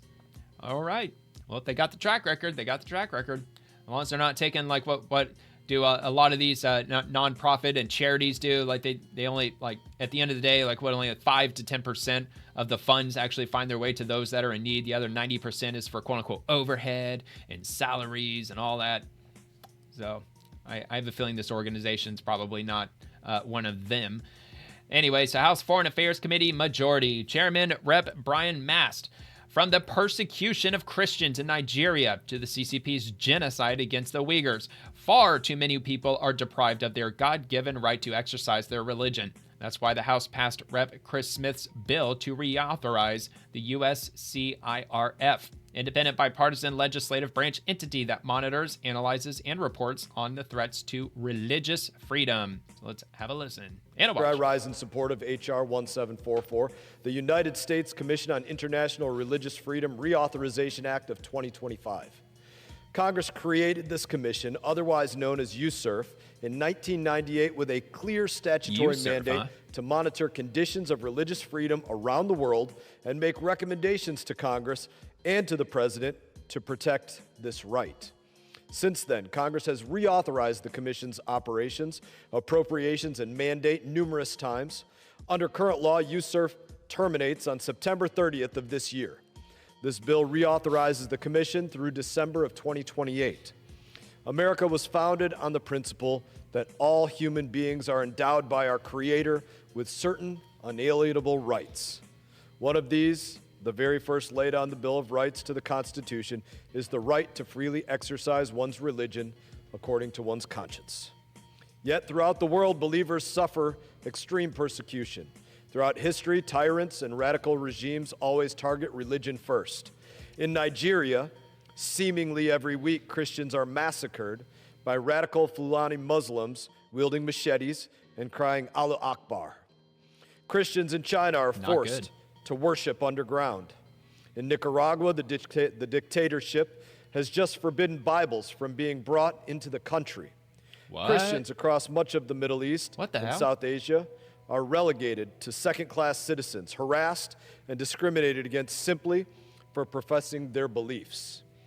Even in Europe, nations with freedom of religion enshrined in their constitutions, Christians who hold traditional biblical views on marriage, on gender, on sexuality, have been convicted under so-called hate speech laws. It's not only Christians who are persecuted globally. The Chinese Communist Party is right now committing a horrific genocide against Uyghurs, Ahmadi Muslims in Pakistan, Rohingya Muslims in Burma, Buddhists in Vietnam, and many more face severe restrictions on their religious freedom. USCIRF gives Congress tools to confront persecution and protect religious freedom. All right, man. Yeah, it's all terrible stuff. I mean, Christianity has been persecuted for a long time, especially recently. It's just been getting ruthless. And the other religions, as he laid out. So USCIRF, and there they are. So, or there it is. Looks like he is proposing an extension to it. I mean, and that was my takeaway. That way they can keep using it for the force of good to stop these psychopaths from stomping all over our religious beliefs. New World Screwworm Rapid Response. They've got a new profile. And it is the New World Screwworm Rapid Response. There's a lot of these rapid response profiles that are coming up in the federal government. Of course, it's got the gray check mark, so it is official. It's the official USDA account for the most up-to-date and accurate information on the New World Screwworm. And let's see. All right, here's a brief summary on the New World Screwworm if you're not familiar with it. New World Screwworm is a parasitic fly whose larvae or maggots burrow into living flesh of warm-blooded animals, mainly in livestock, pets, wildlife, but rarely humans, causing painful tissue-destroying myiasis that can lead to severe injury or death. It was eradicated from the U.S. back in 1966 in much of Central America via the sterile insect technique, releasing sterile males to crash populations, but has been resurging northward since 2023 through Central America and Mexico due to outbreaks. The current status as of June of 2026, the first U.S. animal case was confirmed on June 3rd in a Texas calf, with a few additional cases reported in Texas and New Mexico shortly after. No local human cases in the U.S., one travel-related human case in 2025. The USDA and the APHIS is responding with quarantines, surveillance, sterile fly releases, tens of millions weekly, and movement controls to contain it. It poses a major economic threat to livestock industries if it does establish. Efforts focus on barrier zones and international cooperation to prevent wider spread. So, as weird as it sounds, as ridiculous as the name is, it is a problem. It could be a massive problem if it takes hold and establishes itself into our livestock industry. And we all know, cost of beef and chicken and everything else, it's expensive enough as it is. Definitely don't need to be dealing with this on top of it. So, anyway, let's get back to where I was.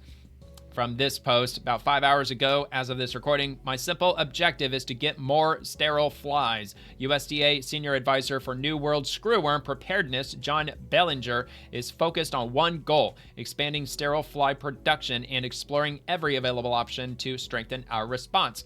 We're going to turn over every stone to find more sterile flies. We have to be ready next spring, and that's the bottom line. So that's why I read the summary, because this would probably sound completely foreign to anybody who wasn't familiar with the New World Screwworm and all, but here we go. Thank you, Secretary Rollins. It is an honor to be selected for this, and thank you for the call on Saturday night and approved yesterday. and it's an honor to be with you in the Trump administration. I look forward to working with you. Governor Abbott, we've worked for 3 years together solving issues none bigger than this, and we will get it solved. I hear you both loud and clear. I also want to thank Chairman of the Board of Regents, Bob Albritton, for allowing me to take on this and still be a regent at Texas A&M.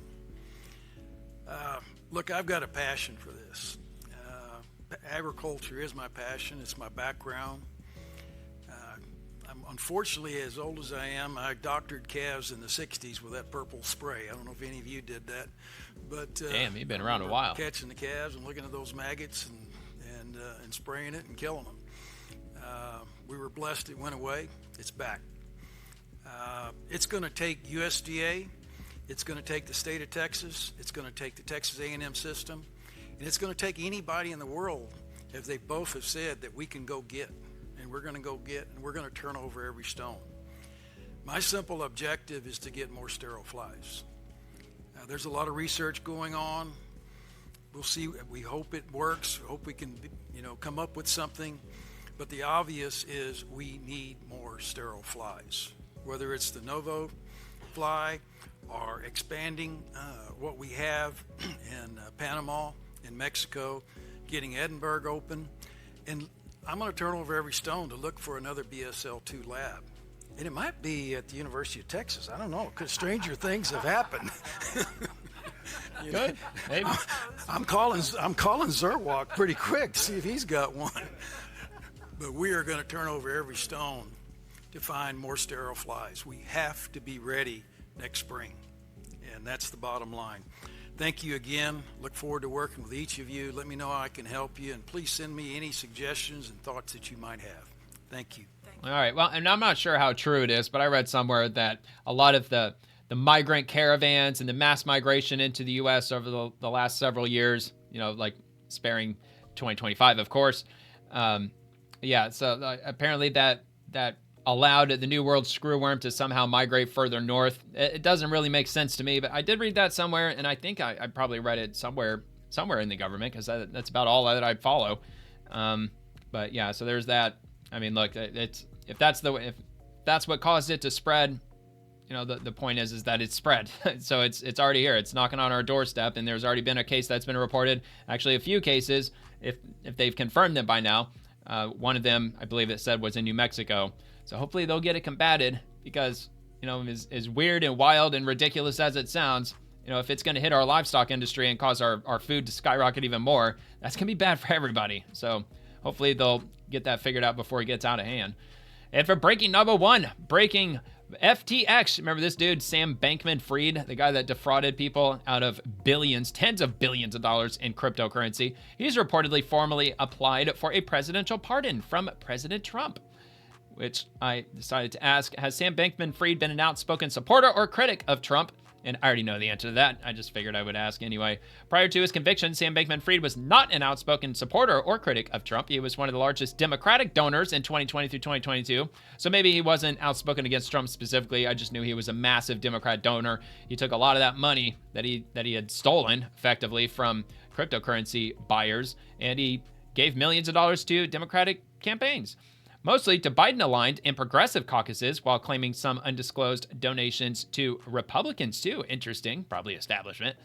Reports indicate he considered paying Trump not to run in 2024. Hilarious. Since prison, he has publicly praised Trump's policies, economy, and crypto stance via proxy posts, while blaming his case on Biden lawfare, clearly positioning for a pardon. No, dude, I don't think that Biden is to blame for it. I think or this dude stealing tens of billions of dollars in crypto funds probably had something to do with him being incarcerated for decades. So, not sure if there's going to be anything to come out of that. I would certainly hope not, because at the end of the day, there's countless people out there that completely lost everything, or at least they lost all of their crypto holdings to this dude because he mismanaged it. I don't think he literally took like $30 billion and put it all into his own account. It's a lot more convoluted and complex than that.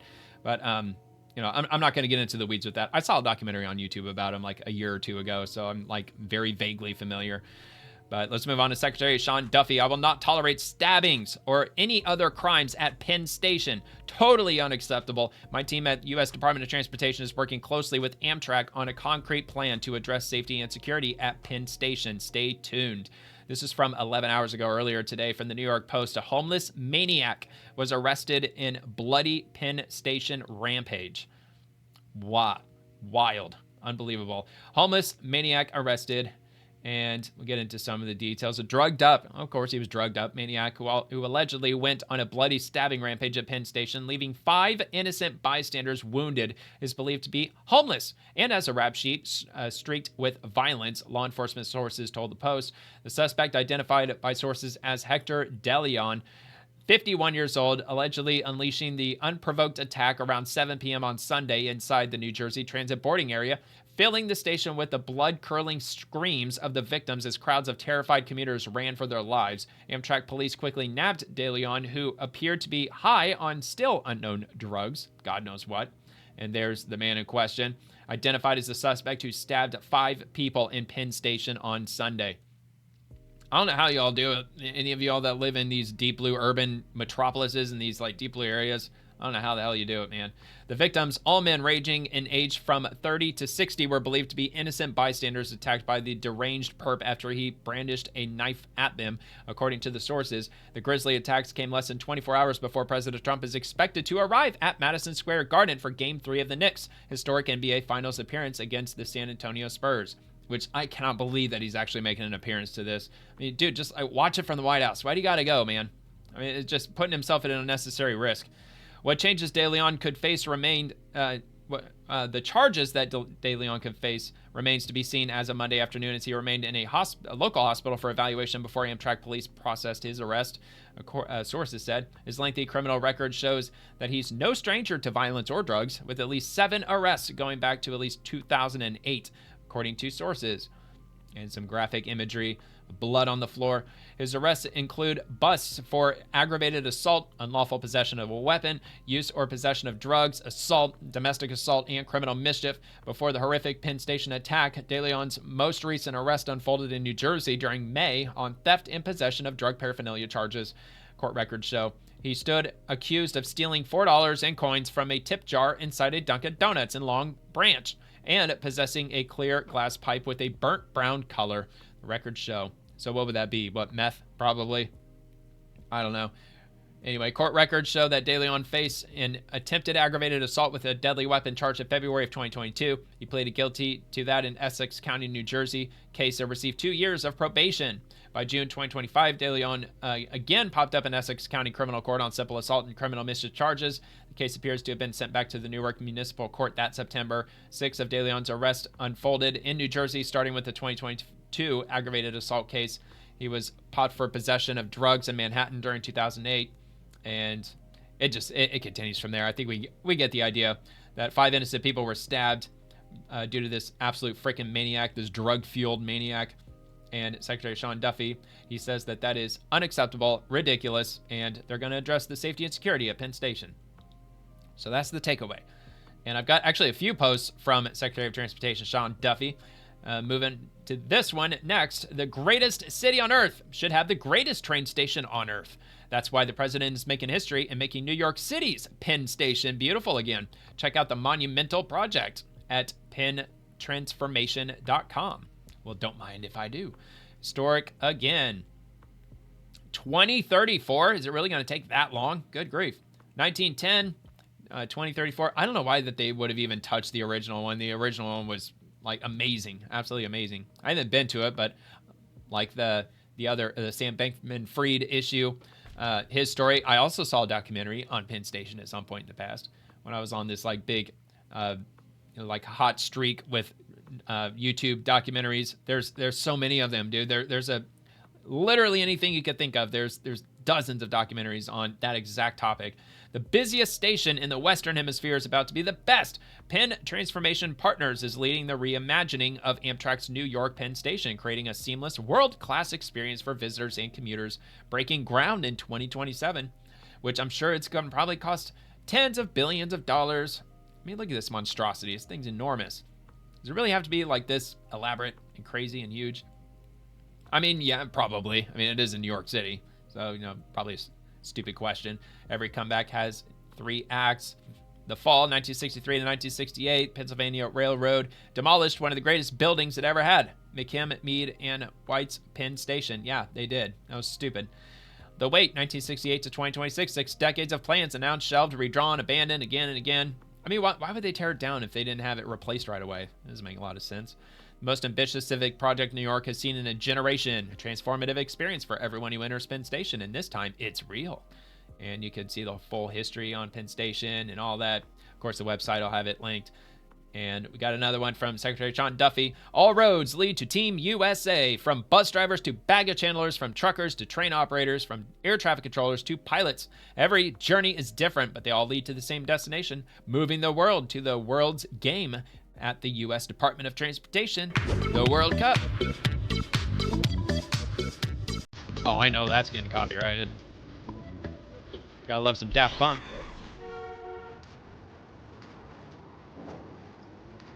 Around the world.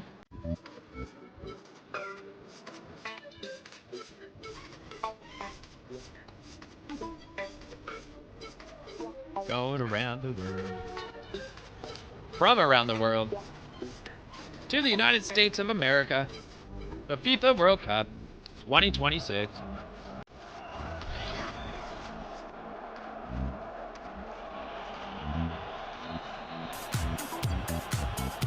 To the field. MetLife Stadium. It's 250. Is that what the ball's going to look like? Maybe. Okay. All right. Well, hopefully I don't get hit with too nasty of a copyright hit. It won't be a strike, but at worst, YouTube will make me cut that section of the video out, which will... It'll take like 2 extra hours to upload this video, so hopefully that doesn't happen, but whatever. Secretary Sean Duffy, the Trump train is rolling. Check out Union Pacific's stunning locomotive number 4547, honoring the president and America's 250th birthday at Freedom 250. It's currently on its first mission, hauling solid rocket motor segments for NASA's Artemis 3 lunar exploration program. These tools will power NASA's mission to explore deep space and land humanity back on the moon. And let's have look at a couple of the images. American flag 4547. I think we all know what that means. Trump 45, Trump 47. The stars and stripes painted on it. That's really cool, man. Here it is up there in the front. Union Pacific, right? Yeah, Union Pacific. Well, there you go. Just double checking. Yeah, Union Pacific. And Freedom 250, here's a preview of what the America is Back kickoff celebration will look like. Join President Trump on the National Mall as he launches the Great American State Fair and officially begins a nationwide celebration of America's 250th birthday. National Mall, Washington, D.C. on June 24th of 2026, starting at 7 p.m. Eastern, and you can RSVP today.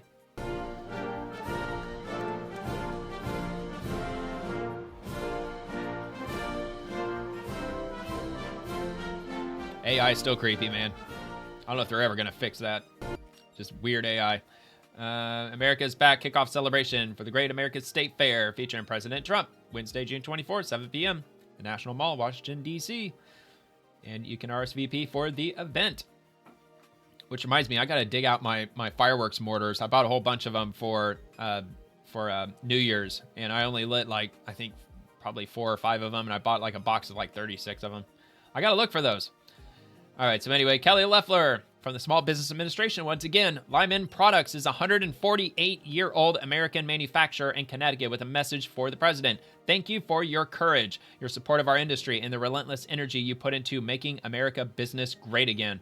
Thanks to President Trump's pro-Main Street policies, Lyman has saved 120 American jobs, grown their workforce by 24%, launched a new product line in just 6 months, built up a multi-million-dollar backlog in under 3 months, ordered 4 new CNC machines to support new growth, and added 15 to 20 additional jobs. That's the story that's playing out across America because of the One Big Beautiful Bill.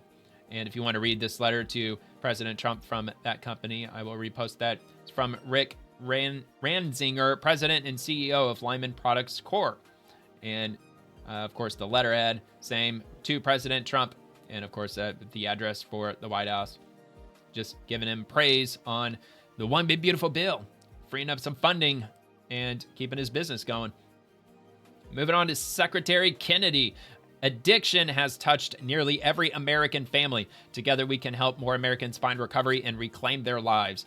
Great American Recovery Co-Chair Catherine Burgum and I want to hear directly from you. Share your ideas, experiences, and recommendations through our public request for information. Tell us what's working, what's failing, and how the federal government can better support treatment, recovery, and healing. And you can submit your comments directly to the federalregister.gov. And of course, I'll have that linked.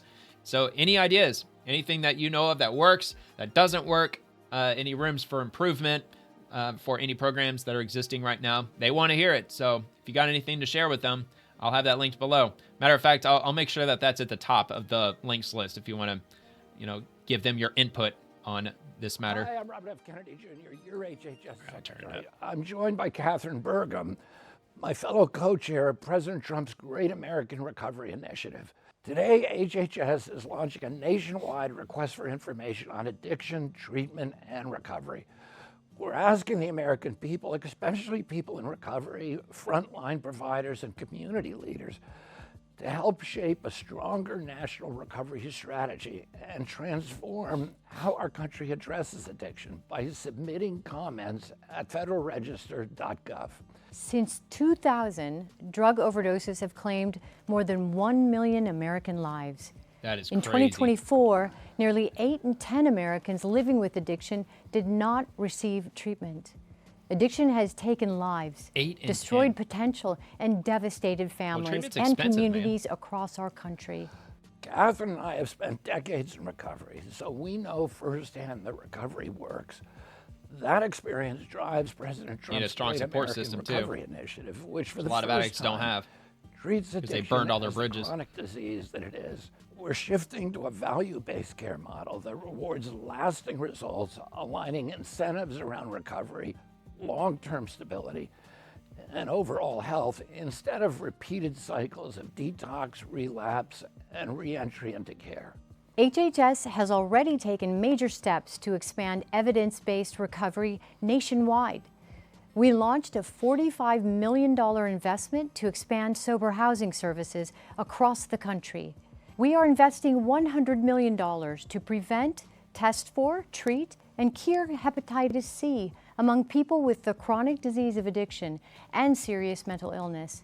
HHS is also investing $100 million in the Streets program to reduce homelessness, combat opioid addiction, improve public safety, and support treatment, recovery, and long-term self-sufficiency.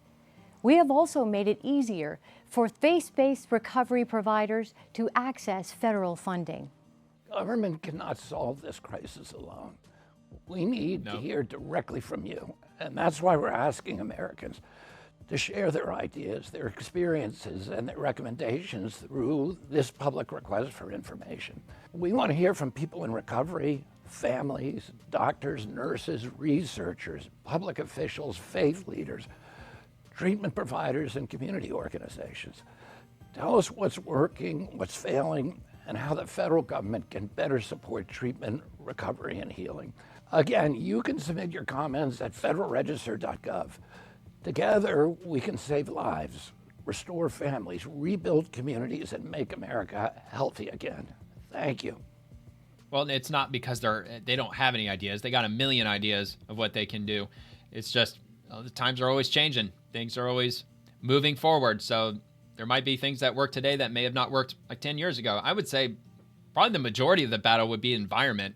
Like just remove yourself from the environment where you can so easily, fuel your addiction. But that's not a new idea. I mean, obviously that's something that they know because they've put that into practice for a long time and it works. But yeah, I mean, maybe there's some good ideas out there that they're not quite aware of, or maybe they are aware of it, but they don't realize how good of an idea it is. Maybe they could tweak that idea a little bit. Maybe you might have the answer. Might have the answer that they're looking for. They're definitely looking to invest in it, and they're looking to try to, make it as effective as it possibly can. I mean, it's not even just substance addiction these days either. I mean, I read somewhere that sports betting is ruining tons of lives, especially in Generation Z. A lot of them are getting just completely hooked into gambling. And what was it? Something like almost 50% of men in America have some form of a sports betting account, I guess. But I mean, that's not substance abuse, obviously. I mean, that's a different form of an addiction, but still, it's equally as destructive for sure.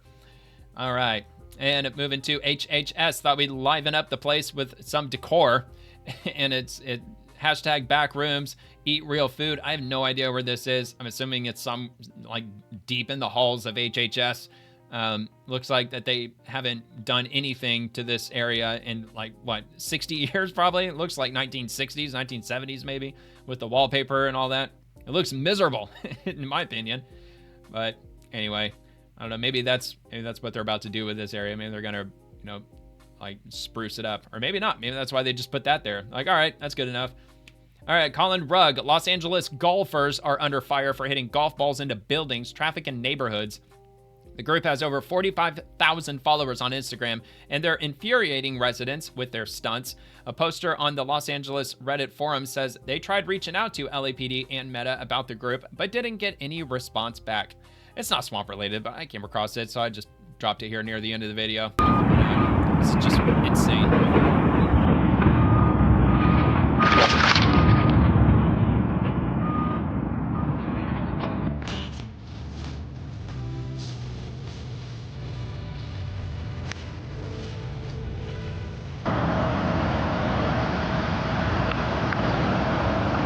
Are they even aiming at anything, or are they just hitting them?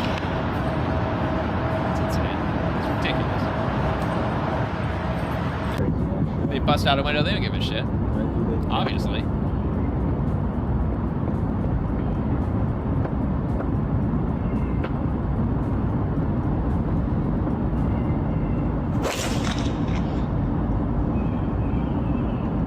It's a good shot, top shelf. So ridiculous. They even got their gloves on and everything. It's hilarious. I know there's a bunch of trust fund babies, rich kids. They can more than afford to go to some fancy LA country club. Oh, they're just bored. That's what this is. It's just boredom. Oh, yeah, that definitely sliced to the left. See? Ridiculous.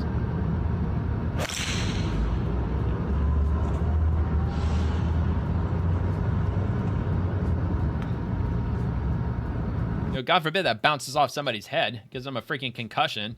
If they're lucky, if it doesn't freaking kill them. Anyway, just, I don't know, what is that, another TikTok trend? Maybe. I mean, it did say Instagram, so I don't know. I guess be looking forward to that this summer in your urban areas. People just randomly hitting golf balls just God knows where.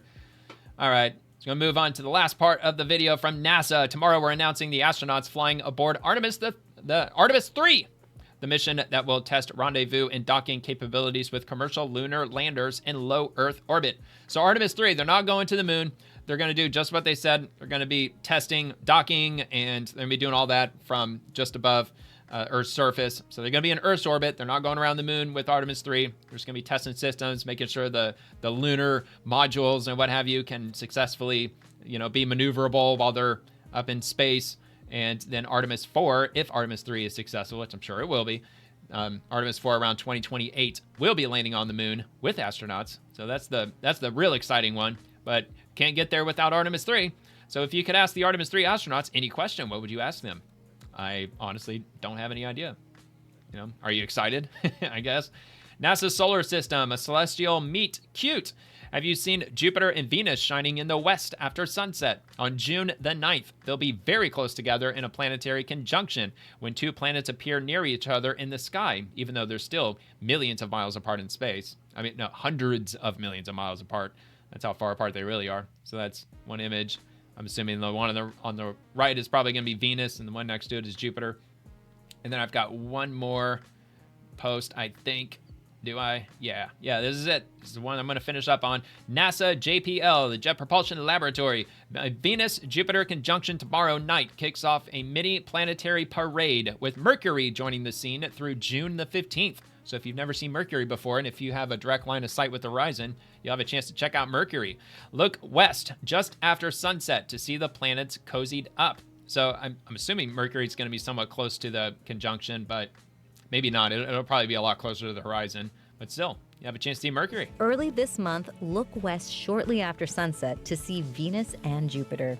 They are two of the brightest planets in our sky.